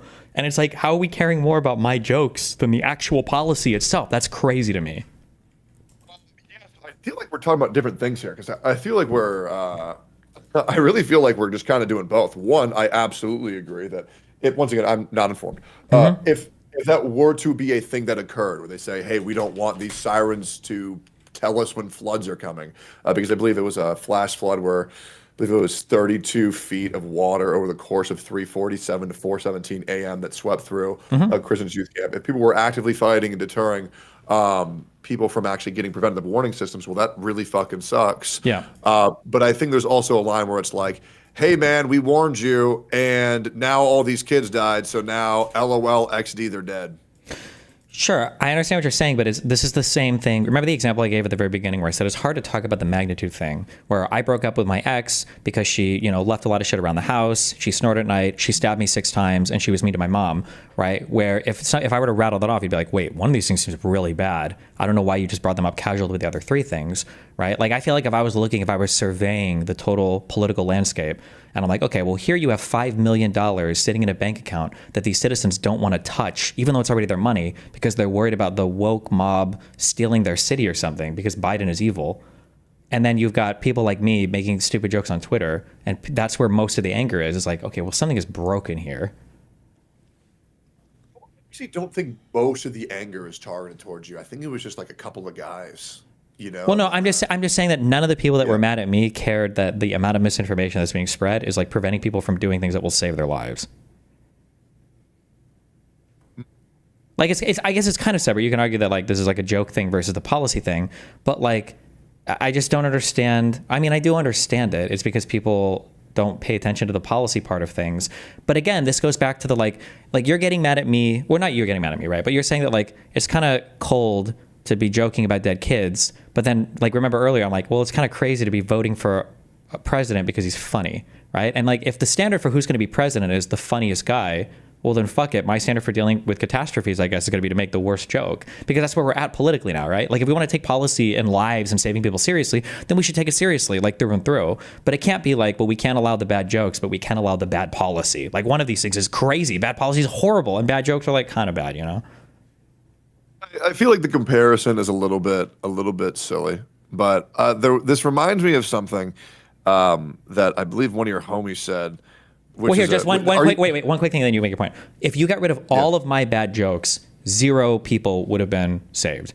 If you changed the bad policy, then potentially half or more of the people would have heard the sirens and would have started moving immediately, right? So one of these things. I want to make it very clear. Sure. Like, I absolutely do think if there was a way to change the policies in order to prevent that disaster from occurring, I think that'd be great. I didn't hear anything about anybody saying, "Oh, we shouldn't have this policy, this, that, and the other because of DEI." I didn't hear about anything about that. If you get Once bored again, later, I shot you 2 links. You can either watch them later or watch them or whatever, but you can go through it later. Sure. Yeah, but, okay, sorry. Go Sure, ahead. sure. I interrupted But you. I guess I live in a reality where I feel like I wish both had happened. But it's obvious like wishful thinking. I do wish that there was policies that could have prevented the travesty that occurred. And then I also think that maybe some people just handled the situation with a little bit more empathy. For I mean, I know the jokes wouldn't have been as funny, Destiny, but maybe like waiting a week. Once you don't have to do anything I fucking ask. But yeah, that's why people were so upset. But I guess a thing that I'm wondering for you is, I know in the political space, showing emotion is like weakness. Right. I mean, it depends on what we're talking about. I think showing emotion is great. I think people should be No, but I'm emotional. saying They should care about, in the political sphere, like if you get very angry, that means you lose. If you start crying, that means I mean, some people lose. think that, yeah. Well, if you're crying, you're almost always losing, yeah. Unless you're a white woman. Sorry. No, I mean, like, it depends of on, course. yeah, but I mean, generally, if you become unhinged, people say, like, oh, he's mad, he loses or something, sure. Yeah. And I see a lot of people in chat saying, I haven't addressed chat the entire time. But there's just a couple of people saying, only joke when I say so. I don't think anybody here thinks that's what I'm saying at all. I'm just saying for a specific situation, when there's people on the scene attempting to help a tragedy that just occurred less than 24 hours, 48 hours ago, you should expect people to be upset if you're shitting on an active disaster scenario. I don't know why anybody would not expect that, because it's just annoying. It is just fucking annoying. It's really that simple. Sure, yeah. but then you also have to. I mean, you have to have a little bit of empathy for the other side. That I don't know if you've ever seen like an enabler, like a horribly enabling friend, where somebody's making bad decisions and then somebody's enabling the fuck out of it, and then now that person is having the repercussions of their bad decision, and the person goes to like help them, and you're like, oh, good luck, dude, like and it's like, well, where's the empathy for me? It's like, I mean, bro, we all saw this coming. Everybody knew this was gonna happen, and now it's happening, and now you want us to be empathetic for you while you're fucking up. Like in every other circumstance, you'd say like have some responsibility. If I were to, like, for example, I had a little sister who everybody knew this disaster that she was setting herself up for, warned them multiple times, and then the disaster happened. I didn't go, ha, told ya, you deserved it, retard. I said, well, but I mean, you kind of, so but you wanna go get ice cream? no, you kind of did though, right? Because didn't you say earlier that if you had like family members in prison, you didn't give a fuck about them, that they deserved it? Isn't it the same thing? Oh yeah, because they did that not once, not twice, not 3 times, not 4 times. This family member specifically has been in jail more than they've been out of jail since 15. Okay, so if they do it enough, then you don't care? Well, I mean, like, but that's fair, sure, I guess. Absolutely. Sure. If they do it Yeah. enough, I'm like, okay, dude. I don't Sure. know how many times Texas has said, man, fuck these libs and these DEI trannies. I don't want any of their fucking money. Yeah. I don't know how many times they've done that, personally. But I guess at a certain time, if that They were have to done it happen, over and over and over and over and over again. well, That's the issue, right? see, Yeah. That's where like the difference of our knowledge. You say that you're a very informed person. I don't know how many times they've done that. I would struggle to think of more than one time that you just told me that they've done that. If that is a repeat occurrence, then absolutely, maybe we should put our fucking egos aside and really work on the policies that make this country safer. That way tragedies like this don't occur. Sure. Yeah, I mean, just obviously, the I mean, like, arguably like, it's happening right now again with the vaccine thing, right? Where you're having these people in Texas, there's not many now, or single digits, but like dying of measles. And it's like kids in the United States shouldn't be dying of measles. This is a crazy thing That's a crazy crash out if your kid is dying from measles in the United States. And it's like, we don't care, I guess, when it's 2, but what if it's like 10 or 100? And it's like, just so you know, I'm giving you preview. Okay, I'm giving you a heads up. If like 100 kids next year in Texas die from measles, I'm gonna be making jokes about it. There's gonna be like connect the dot coloring book jokes I'm gonna be making about kids die, because it's like, bro, this is the most preventable fucking thing in the world. And if people don't care enough to do something about it right now, well, I'm not gonna care not to make jokes about it when the bad shit happens, you know? I'm Googling how many people are dying from measles. I think it's 3 so far in the United States. I think 2 were in Texas. So, but I'm saying right now it's not huge right now, but like the numbers are growing, and it's like, it's super preventable. It's just a super preventable, easy thing to not have happen. You know, like Jesus. I feel like it was like with only 3 people dying, you know, from like a thing that affects everybody, it's probably like not too big of an issue to worry about, don't you think? For now, but then it's going to become like, how do things become an issue, right? Like, you know, that like a person who weighs, if a person weighs 400 pounds, billions of people, that was like pretty hard to focus on. It's not, it's very easy because people aren't getting vaccinated, right? There's over 1,400, 500 cases now, right? And then this just grows and grows and grows and grows and grows, right? Absolutely will. Like, not to be mean, but like 200 dead kids in Texas is also like a drop in the bucket compared to 340 million people in the United States. Who cares, right? But you wouldn't say that because I think the staggering number is because it was a natural disaster versus a contagious disease. What is measles if not natural? If anything, measles is more natural than having a campsite in the middle of a fucking riverbed, no? No, I'm saying a natural disaster. I'm not claiming that measles isn't natural. I'm saying a natural disaster, like a hurricane, an earthquake, you know, like a flood. You know, it's a natural disaster. Sure. I mean, I heard a lot. Now, maybe this is before the time of, I don't know, everyone in chat or maybe you, but like a lot of people were making fun of black people in New Orleans that died from Katrina. But I mean, but that's a separate time and a separate thing. But Katrina, that was a while ago. Yeah. Well, that was like, what? Was that like in 5th grade back then? That was a long ass time. I think I was in Hurricane Katrina when that shit happened. That was in Virginia, no? Or was that like more than that? Wait, what? Was it Hurricane Katrina? Was that in the United States or am I crazy? Yeah, it was in the U.S. Yeah, was that in the Virginia area or no? It might have made it all the way up there, but the huge damage was in Louisiana. That was the New Orleans. That was when Kanye West was on TV and he was like, George Bush hates black people or something. Yeah, I think I was 7 when that happened. Let me actually Google that. Did Hurricane Katrina hit Virginia? I remember hearing about this shit forever ago. Hurricane. It might have made it because some of the really big hurricanes will get quite a ways through the U.S., but they're significantly weaker by the time they get out there. But oh yeah, it did. It did hit Virginia. Over 2 million households in Virginia lost power due to that. Okay, so I'm not fucking crazy. Mm-hmm. 20 deaths in Virginia. True, it's like 3 to measles. But yeah, what I'm just saying is that like. We were talking about the measles and yeah, you're saying one was a natural disaster, yeah. Yeah, because I don't think COVID classifies as a natural disaster. It's just like a contagious disease. But yeah, no, I absolutely think that everybody should be vaccinating their kids to prevent, you know, contagious diseases. Yeah, but I think the reason why people aren't taking this seriously right now is because while it does have the significance to outbreak.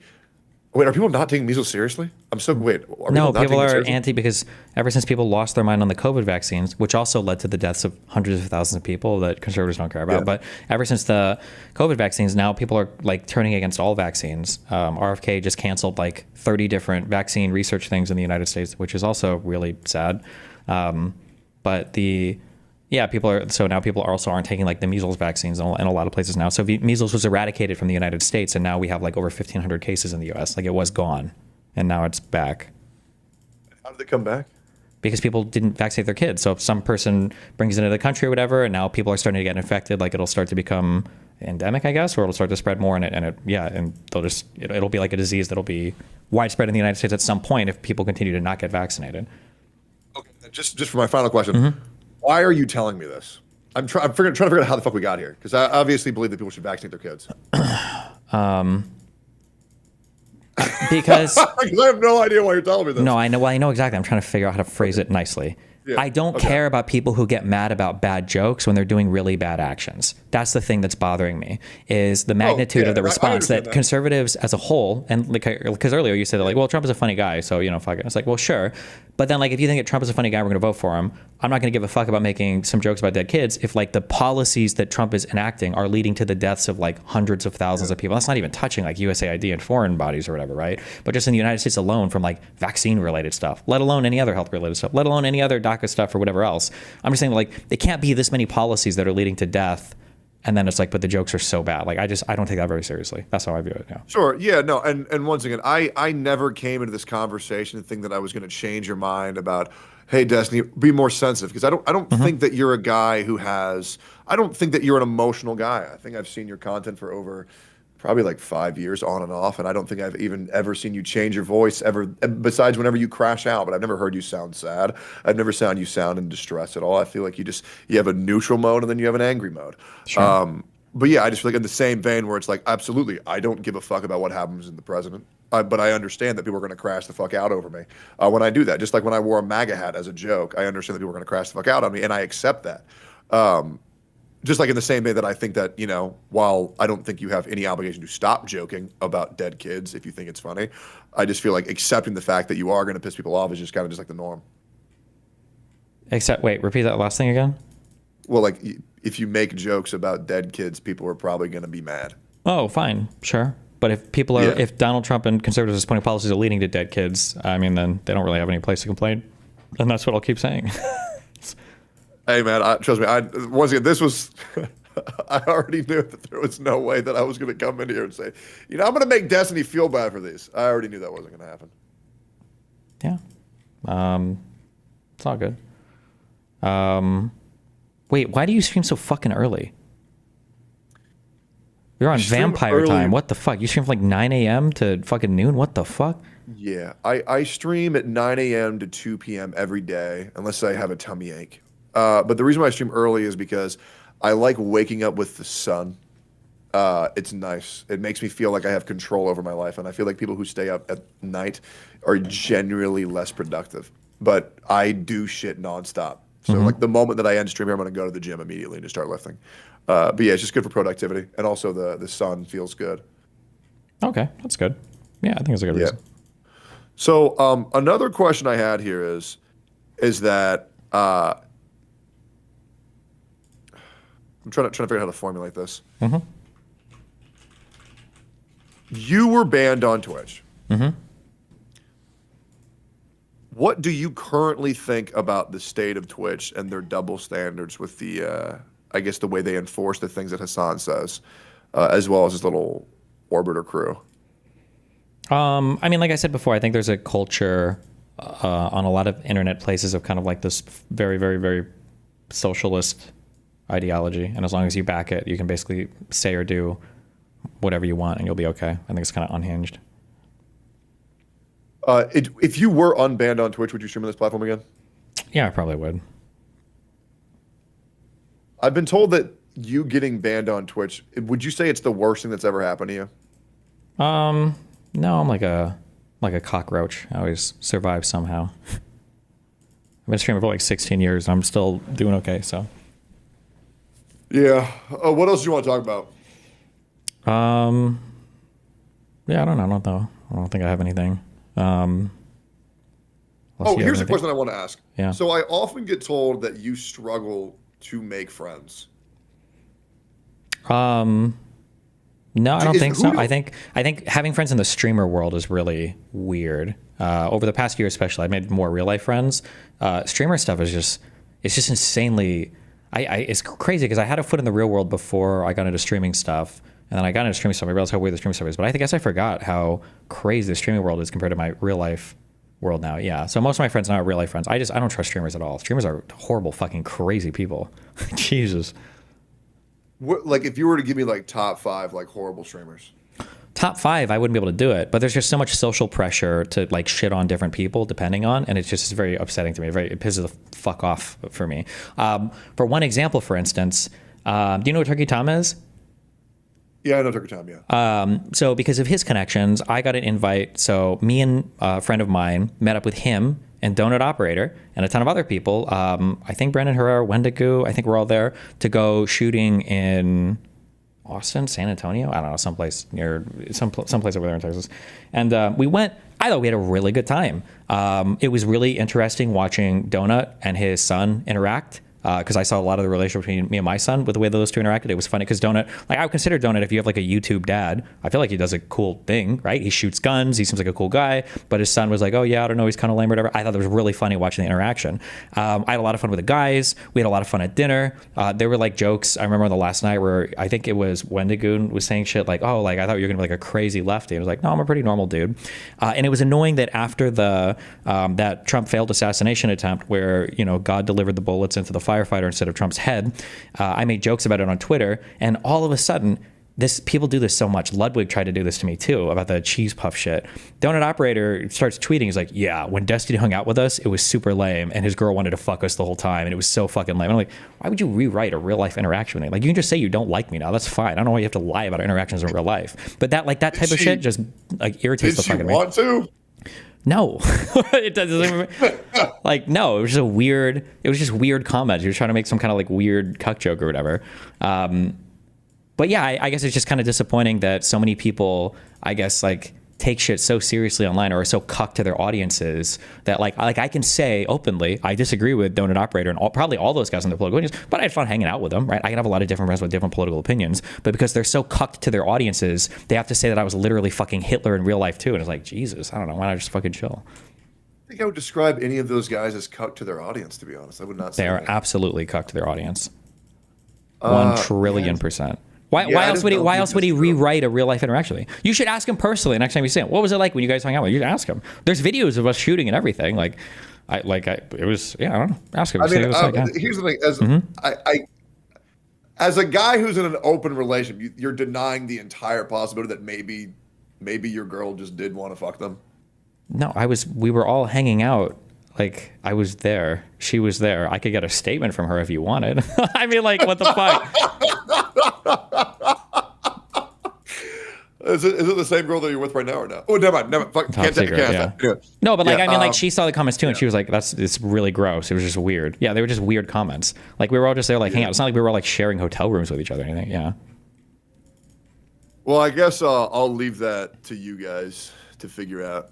Me personally, that is a shame because I feel like those guys, and I know those guys are very good people, and I would hardly describe them with cuck to their audiences. They've been nothing but good, and they've yeah. But this is like one of the things that triggers me the most is because going back to the thing I said earlier, because everything has gotten so fucking political, and everybody has these like hardcore political like alignments on everything that it's hard for people to have friends across the aisle or friends from different parts of the political spectrum. And before, I think some of that was the fault of like the wokies, but the wokies were, for all their faults, the wokies were like crazy college kids and like these weirdos fucking online. Like the vast majority of center left Democrats that you meet in the real world also think those people are fucking cringe, right? Most people think those people are cringe, but the MAGA stuff is like 95% of fucking Republicans. And it's like, Jesus. And I don't know. It just feels like it's infected so much real world shit. You think 95% of Republicans are like MAGA infested, like brain rotted individuals?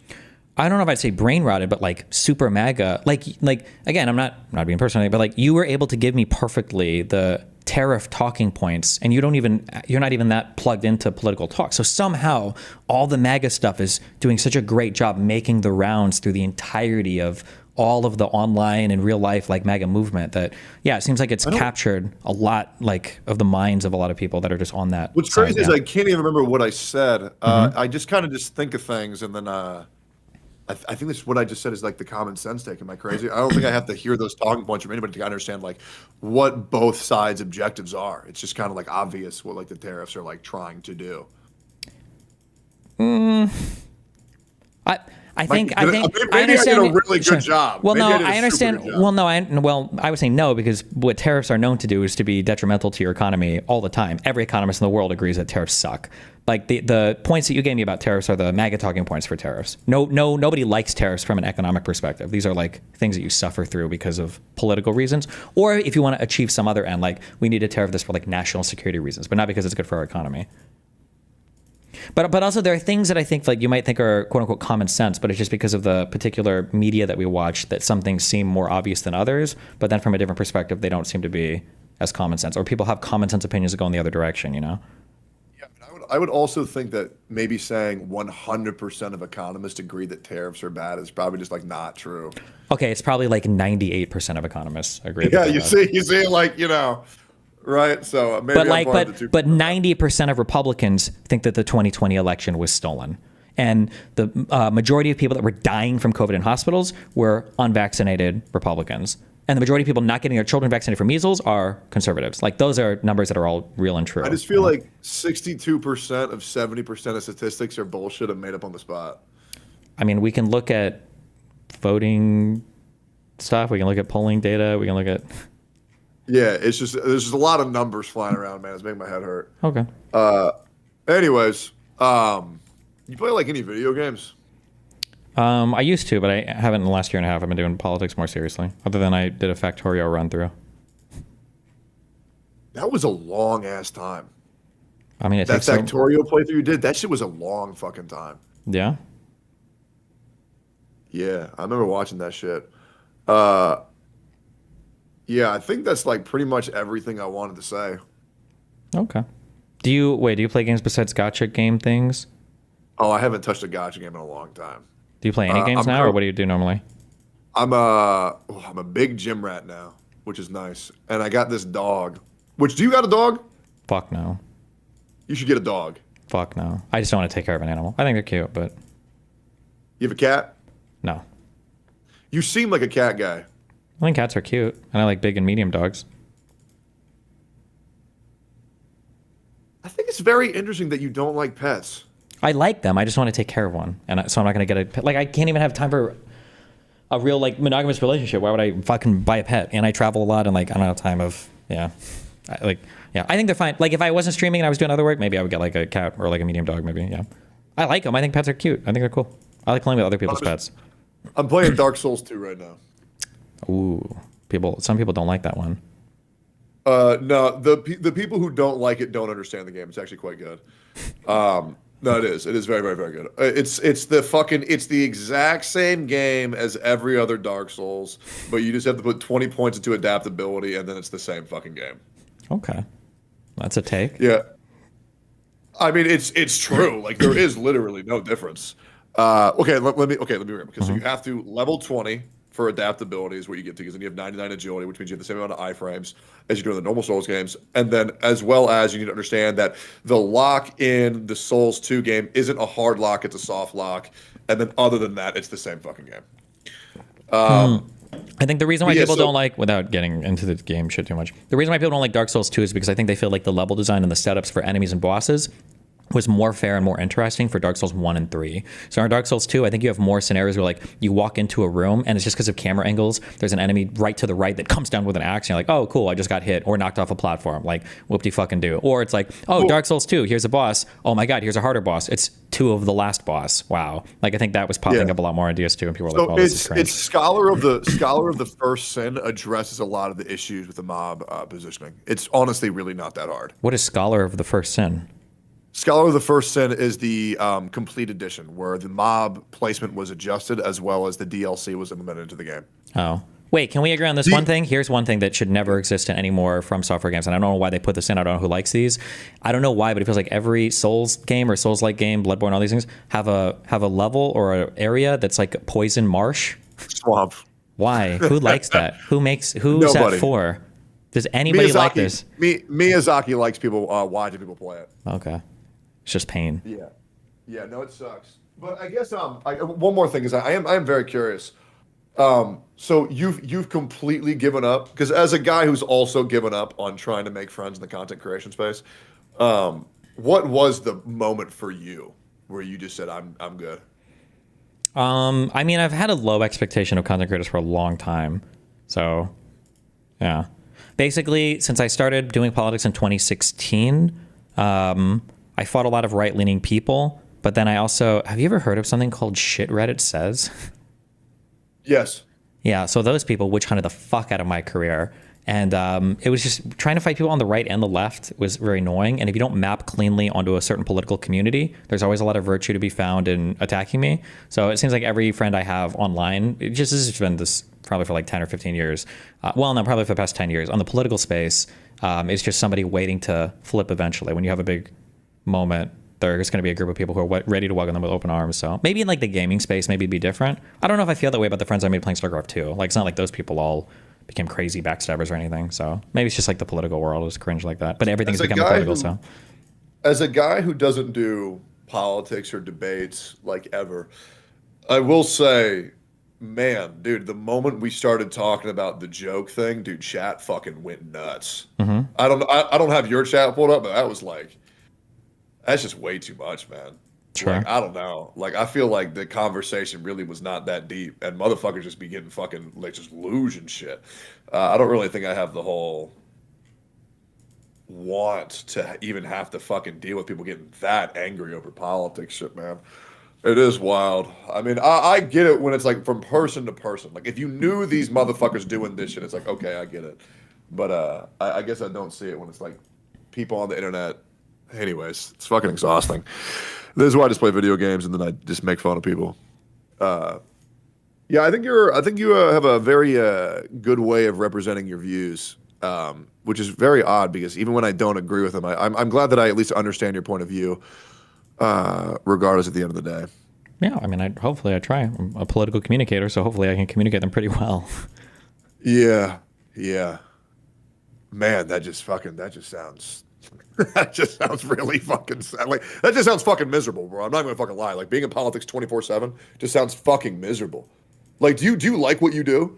Yeah, I mean, there's pros and cons. I mean, I like researching topics and having, when I can, having in-depth debates over policy and stuff. But it's kind of also free content, right? Like, every day there's always stuff going on, so you don't have to think like, oh fuck, what am I going to cover today? Do I have to play some boring game today? Like, there's always shit going on politically too. So yeah, I think it's fun.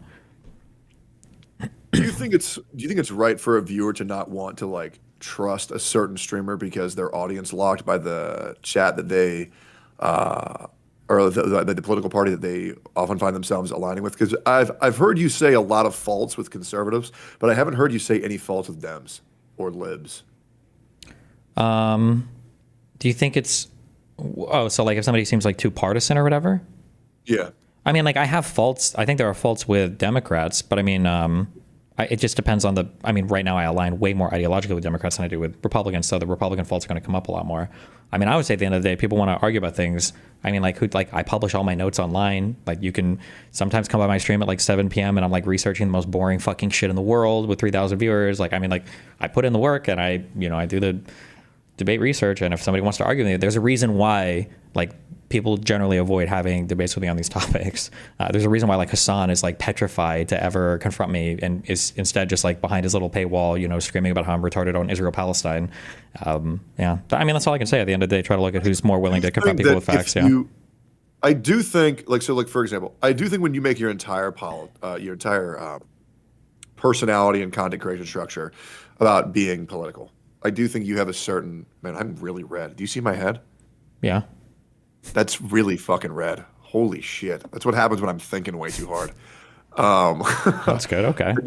I do think that when you do make your entire gimmick that I do politics, I do think you should be more open to talking to other people. And this is kind of the reason why I really don't enjoy the political space too much, is because I found out that when you're a politician, slander isn't illegal. Defamation isn't illegal. And you can say whatever about anybody, which is why I feel like every single time there's a new slur that drops, that Donald Trump is called a rapist and a pedophile. And hey, you know what? There's a chance that he is on the Epstein list. But like any type of figure in the political space is a rapist, they're a murderer, they're a fucking manipulator, they're an abuser. I don't know. I mean, Destiny, I've heard that you fucked kids. I've heard so much shit about you. I don't know what the fuck the truth is. And I feel like that space is exhausting to be in. Mm-hmm. It's gotten to a point where, like, I think allegations about anybody just can no longer be taken seriously. Well, but I mean, I think that's why, like, at some point people have to be willing to, like, go to dig through the actual facts. And it seems like that's the thing that a lot of people are unwilling to do now, which is very frustrating, I think. And I think that one of the ways you can tell if people have actually dug through the facts is whether or not they're willing to confront other people. So, like, I would debate any conservative in the world or any leftist in the world on Israel-Palestine or on, like, lab leak for COVID or for vaccine-related stuff or for foreign policy. Like, any individual in the world, I'll do it on any platform. But, like, when other people, like Hassan, right, will religiously and ardently avoid any confrontation. Or like Asmongold probably wouldn't have a confrontational conversation on all of this stuff. A lot of the big conservative figures nowadays won't have confrontational conversations on this stuff. Like I feel like that should at least give somebody pause. Like I'm not saying you have to become a super liberal and believe everything I say, but if like you listen to a guy whose mainstay content is politics, like imagine if you followed a pro gamer who never, like 1v1'd anybody, or never like actually competed. Right? I don't think Asmongold falls into the category of like dedicated political streamer. I just think he's a guy who just like laughs at Donald Trump. I mean, Asmongold's content is all politics now and has been for 6 months, right? But like I think he's doing it because he just like kind of does like the trendy stuff. Sure, right? but I mean, like it's still politics, no? Like politics is trendy right now because Donald Trump is president, right? Sure, but I think there's a difference between someone who's enjoying talking about politics and I am a political streamer who only does this. I never game. Wait, has like Asmongold gamed in the past streamer. Well, hasn't Asmon gamed in the past year? Doesn't he only do politics now? No, he does a fuck ton of gaming. Okay, I must miss all of it. Like I feel like if I go look at his YouTube channel right now, the past like 100 videos are all politics. No. I mean, he does a ton of fucking gaming shit. He just did Black Myth Wukong, Expedition 33. Didn't Black Myth? Didn't that Wukong game? Wait, didn't that come out like a year ago? I think Black Myth Wukong was Game of the Year last year. Yes. It was more on the tail end of the last time it was elected, but then there was also Claire Expedition 33, which is more recent. There's also the new Souls game that just came out with the one chick. There was also the Met game that just came out. He also just did Battlefield 6. You know what I mean? Like the guy does a lot more than just politics, right? He does a lot of fucking shit. I guess when I look at his channel, so like I see there's 5 politics videos, and then I tried Battlefield 6 again. The politics videos are 1 million, 1.3 million, 1.1 million, 1 million, 760K. And then the Battlefield 3 video is 360K. For sure. I mean, just because you don't get views, it mean that didn't happen. It's also like that YouTube, to justify what his content creation is kind of like skewed due to the fact that he doesn't run the YouTube. He's just streams on Twitch, and then his editor does all that for him. And obviously, the editors are going to push out whatever gets the most views. Sure. I feel like he's probably the largest politics streamer in the world right now. Sure. Well, like for example, let me give you a good example of this. Just because Beerus is the most powerful character in Dragon Ball Z, that doesn't make him the main character of the anime. Just because who? Beerus. He's the god of destruction in Dragon Ball Z. Is this Dragon Ball Z or is this Dragon Ball fucking whatever super weird shit you guys watch now? Yeah, okay. Dragon Ball Super. Dragon Ball Z. Okay, this is non-canon weird shit that you Zoomers like now. Okay. But like just because someone gets more viewers than everybody else doesn't mean that that's their whole shtick. Sure, I can understand it might not be their whole shtick. Yeah. But like, like Gohan, like is a halfie, but like go on, yeah. He's always a Saiyan, right? But like he's mainly like that's the important part about him, right? Well, actually, okay, so it sucks that you don't know this. So in Dragon Ball Super, the reason why Gohan is so powerful is because he's human, and his studies actually get him to power spike to Gohan Beast. Okay, sure, but how many other humans, like if we were to, even in Dragon Ball Super, maybe in Super they changed the lore a lot, but in Super collectively, if you collect all the Saiyans and all the humans, like how many other strong humans are there? Are you telling me Yamcha is super powered in fucking Dragon Ball Super? Oh, let's see. Okay, or is Krillin strong in Dragon Ball Super? So the strongest beings in the universe right now would actually, I think the strongest character in Dragon Ball Super right now is actually Beerus, who's a cat. And then there's Whis, who's like a gay elf dude. And then there's Black Frieza, they're an alien. And then there's Broly. There's actually barely any humans at all. Was Broly? He was a Saiyan, wasn't he? Broly is a Saiyan, yes. He is a Saiyan, yes. Yeah. See, so fuck, there's no humans. Yeah, but I would describe like people like Sean DeBlack or Denims or as Saiyans. Oh, sorry. Yeah, absolutely. Well, no, Sean DeBlack can't. He's black. There's no black Saiyans. And then Hassan's a political commentator. You're a political commentator. What's that other guy? Nick Fuentes. By the way, why is everybody telling me that? Never mind. Never mind. Never mind. Like those are like political commentators, but Asmon, he's just like a guy for me. That's why I like Asmon. I like hearing him talking about politics because I know he doesn't really have to a lot. I shouldn't talk about Asmon. It's not my place to say. Sure. Anyways. Yeah. I mean, like if this person has the biggest reach, this person has the most influence, and this person is influencing the most amount of people, like it seems like a political commentator, you know? Like even if they don't want to be one, like they have the same impact as one than anyone could, you know? I without glazing too much here, as a you gotta understand, I love my friends. I really do. I love the people who have done. I'm not good telling by you to me shit talk all anyone. over. I'm just saying like he's the I'm largest not. politics creator. Like Yeah. yeah, that's all What I'm saying. is, it's for better or for worse. I'm not saying it's good or not, bad. Yeah. It's not Asmon's fault that he's so much better at everybody at something where people want to hear his uninformed words over someone who makes it his life goal. You know what I mean? It's like it's not his fault that everybody wants to hear what he says about shit that he doesn't really know what he's talking about. You know what I'm saying? Sure, but I mean, it doesn't change the fact then that he is, right? Like I could probably find, I'm sure there are a number of games on Twitch if I go to the categories that have like less than 10,000 concurrent viewers between every single streamer, and I could just start talking about that game every day. And like, even if I'm not a person who plays that game, at some point people are going to associate me with it, and then my words are going to carry a lot of weight in that community just because of the viewership, right? So that would be a thing I would have to consider, you know?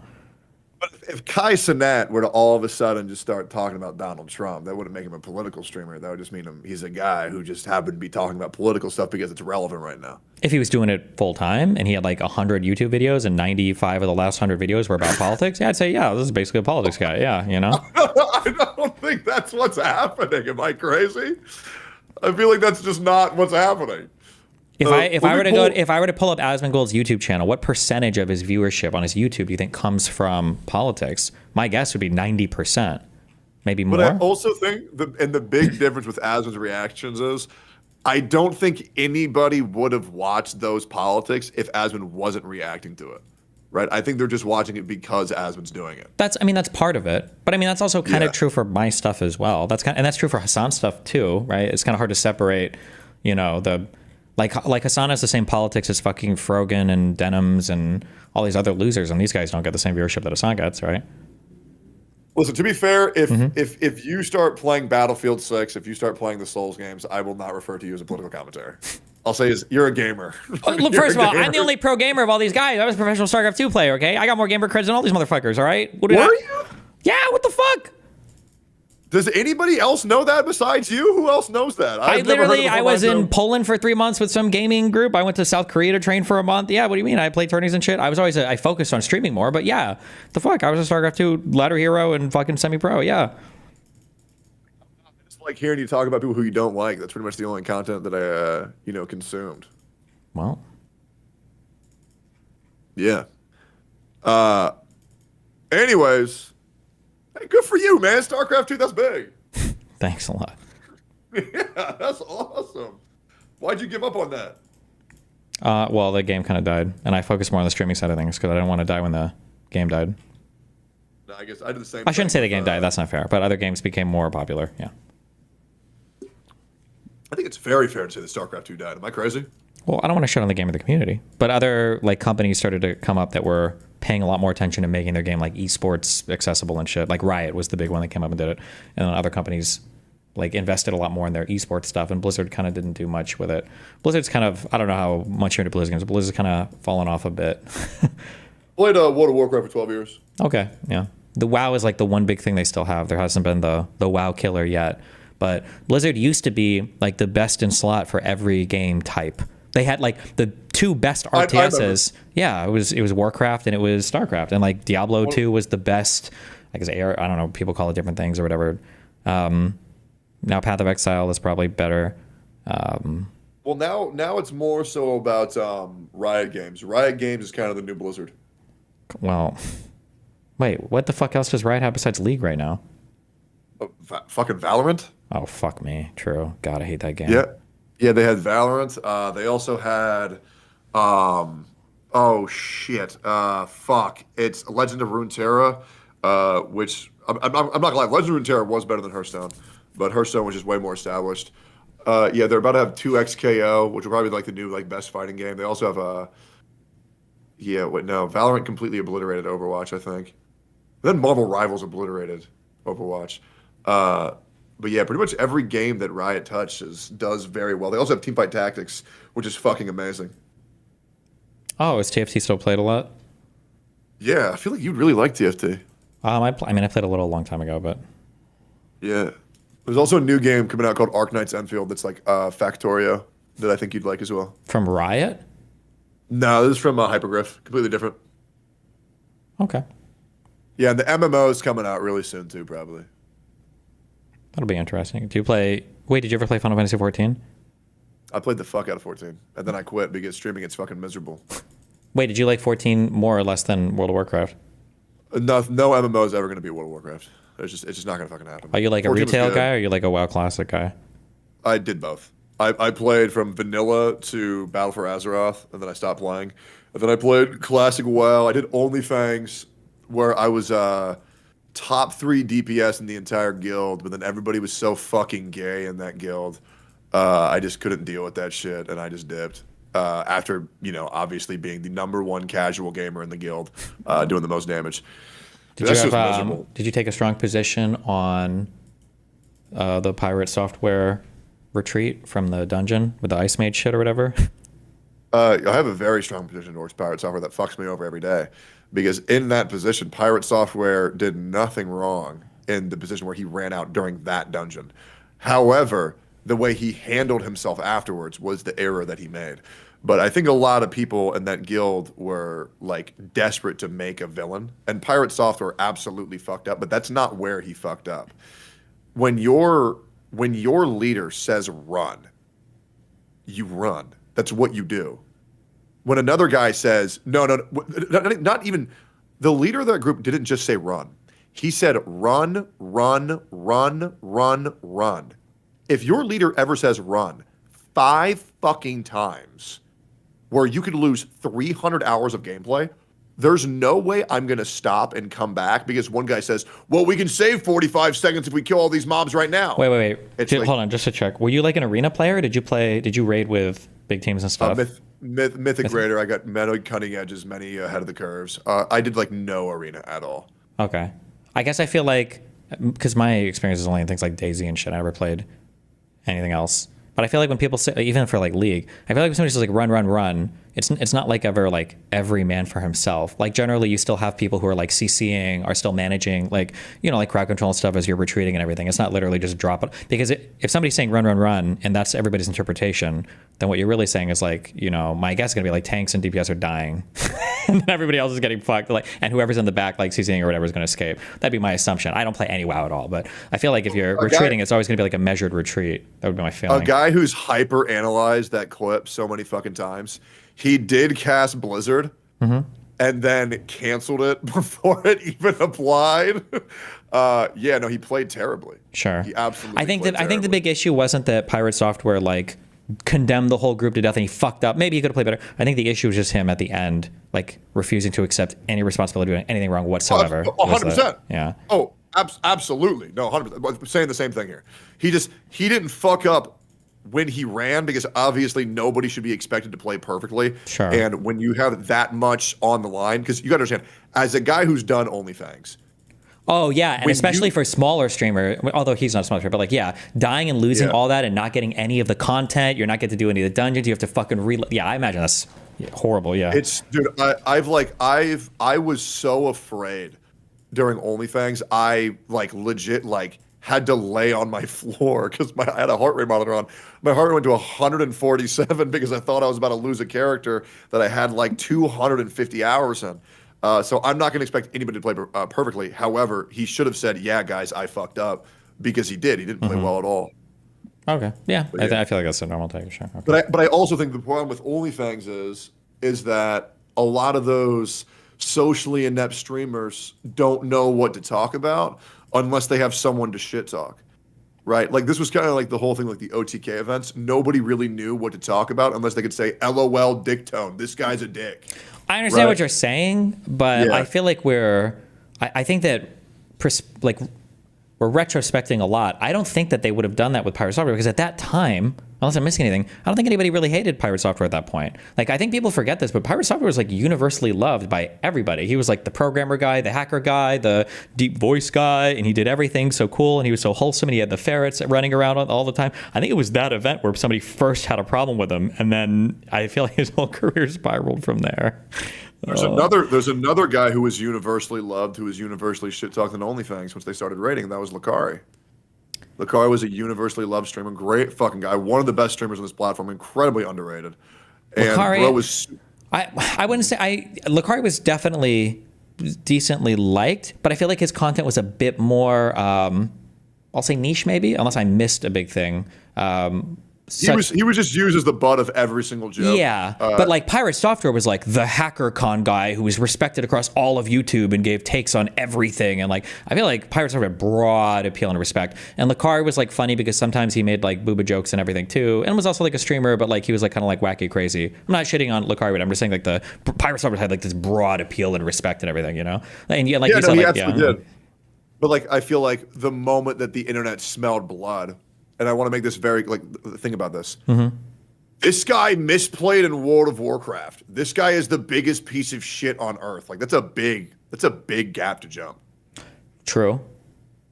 Although but then I think the issue is because of his response and people started digging into everything else and they started to find a whole bunch of other shit. Then people were like, oh no. Yeah. So like, fuck this really hard. Yeah.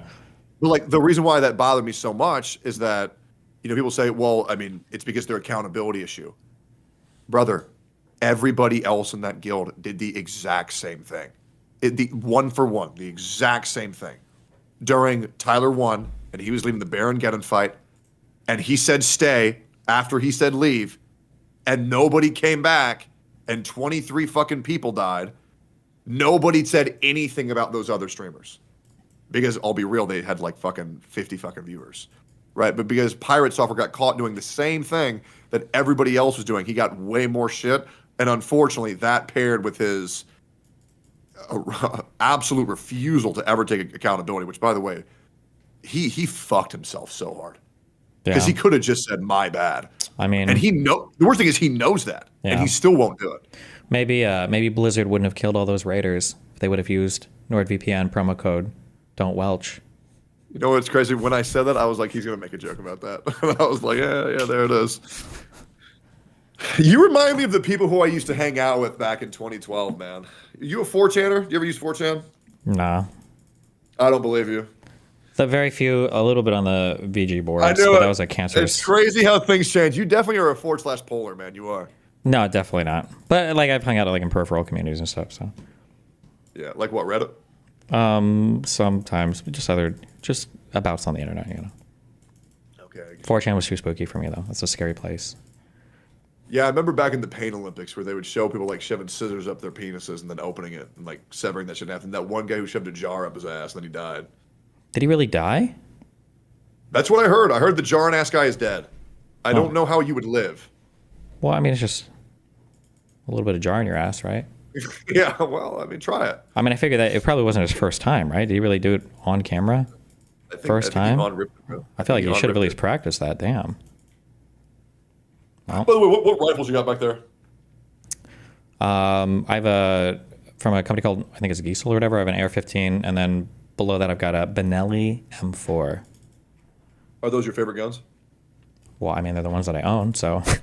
I mean, I feel like everybody has an AR-15.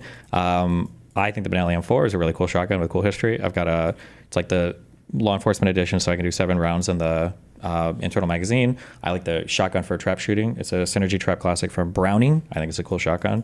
I want to get like a pistol caliber carbine or whatever. One of like the little, like a Vector or something, or an MP5 maybe. I don't know. I'll figure that out at some point. Yeah. I would say I'm very happy with your friend Dan Saltman. And I think you have a very good friend in your life. And I hope that you treat Dan well in perpetuity. Because I think he's a very good guy. Dan's a cool dude, yeah. Yeah. I feel like that's one of the very rare content creators where I'm like, I think that he's genuinely a good guy with a good head on his shoulders. And very helpful all the fucking time. Do you think that because he is, or do you think that because he happens to attack the people that you don't like? That also really helps. I'm not gonna lie. If you say Hassan's bad, I'm like, oh, I like this guy. Okay. All right. This guy's awesome. But no, he's also just been like very good, like off stream, just a very kind, courteous individual, like willing to help with whatever. He's just been a fucking good guy. Mm-hmm. Why? Why what? You seem to doubt that Dan's a good guy. No, I don't doubt at all. I think he's been my friend for like fucking 13 years, so I hope he is. Jesus. I was going to say, you seem skeptical about that. He seemed very, very kind, and he also really wanted me to talk to you. So. Oh yeah. I think Dan wants you to have friends, man. Yeah, I think maybe. it's Yeah. I think it's time to let go of all this hatred you have in your heart, man. I think it's time to give streamers a chance. Well, I think you I should just talk to we Kai just Cenat. have to hope that the next natural disaster isn't in a conservative state, and we'll be okay. So, You're such a fucking wait, is Kai Cenat? Kai Cenat is Kai and Speed. Those guys are on other worlds. Those guys are gonna like fucking be the first streamers on Mars or some shit. Holy shit. also feel like that me and you are on very separate worlds, but maybe I'm becoming a little bit more in that space as time goes on. Maybe. Okay. Well, this was good, but I have to go play Dark Souls 2. All right, have fun. Don't get one shot by enemies where there's 3 of the same boss. So, I don't. Are you still streaming over this? yeah. Okay, well, have fun. Thanks for being cool. I didn't see your chat at all. I really hope they were nice. I think my chat was good. There was a couple cuckstonies. Did you get any rape tones? Oh no, I didn't. Is that a thing? Rape tone? Yeah, people like to call me Rape Tone. It's always a fun one. And did they ask you to ask me about my dad? Did you get any of those?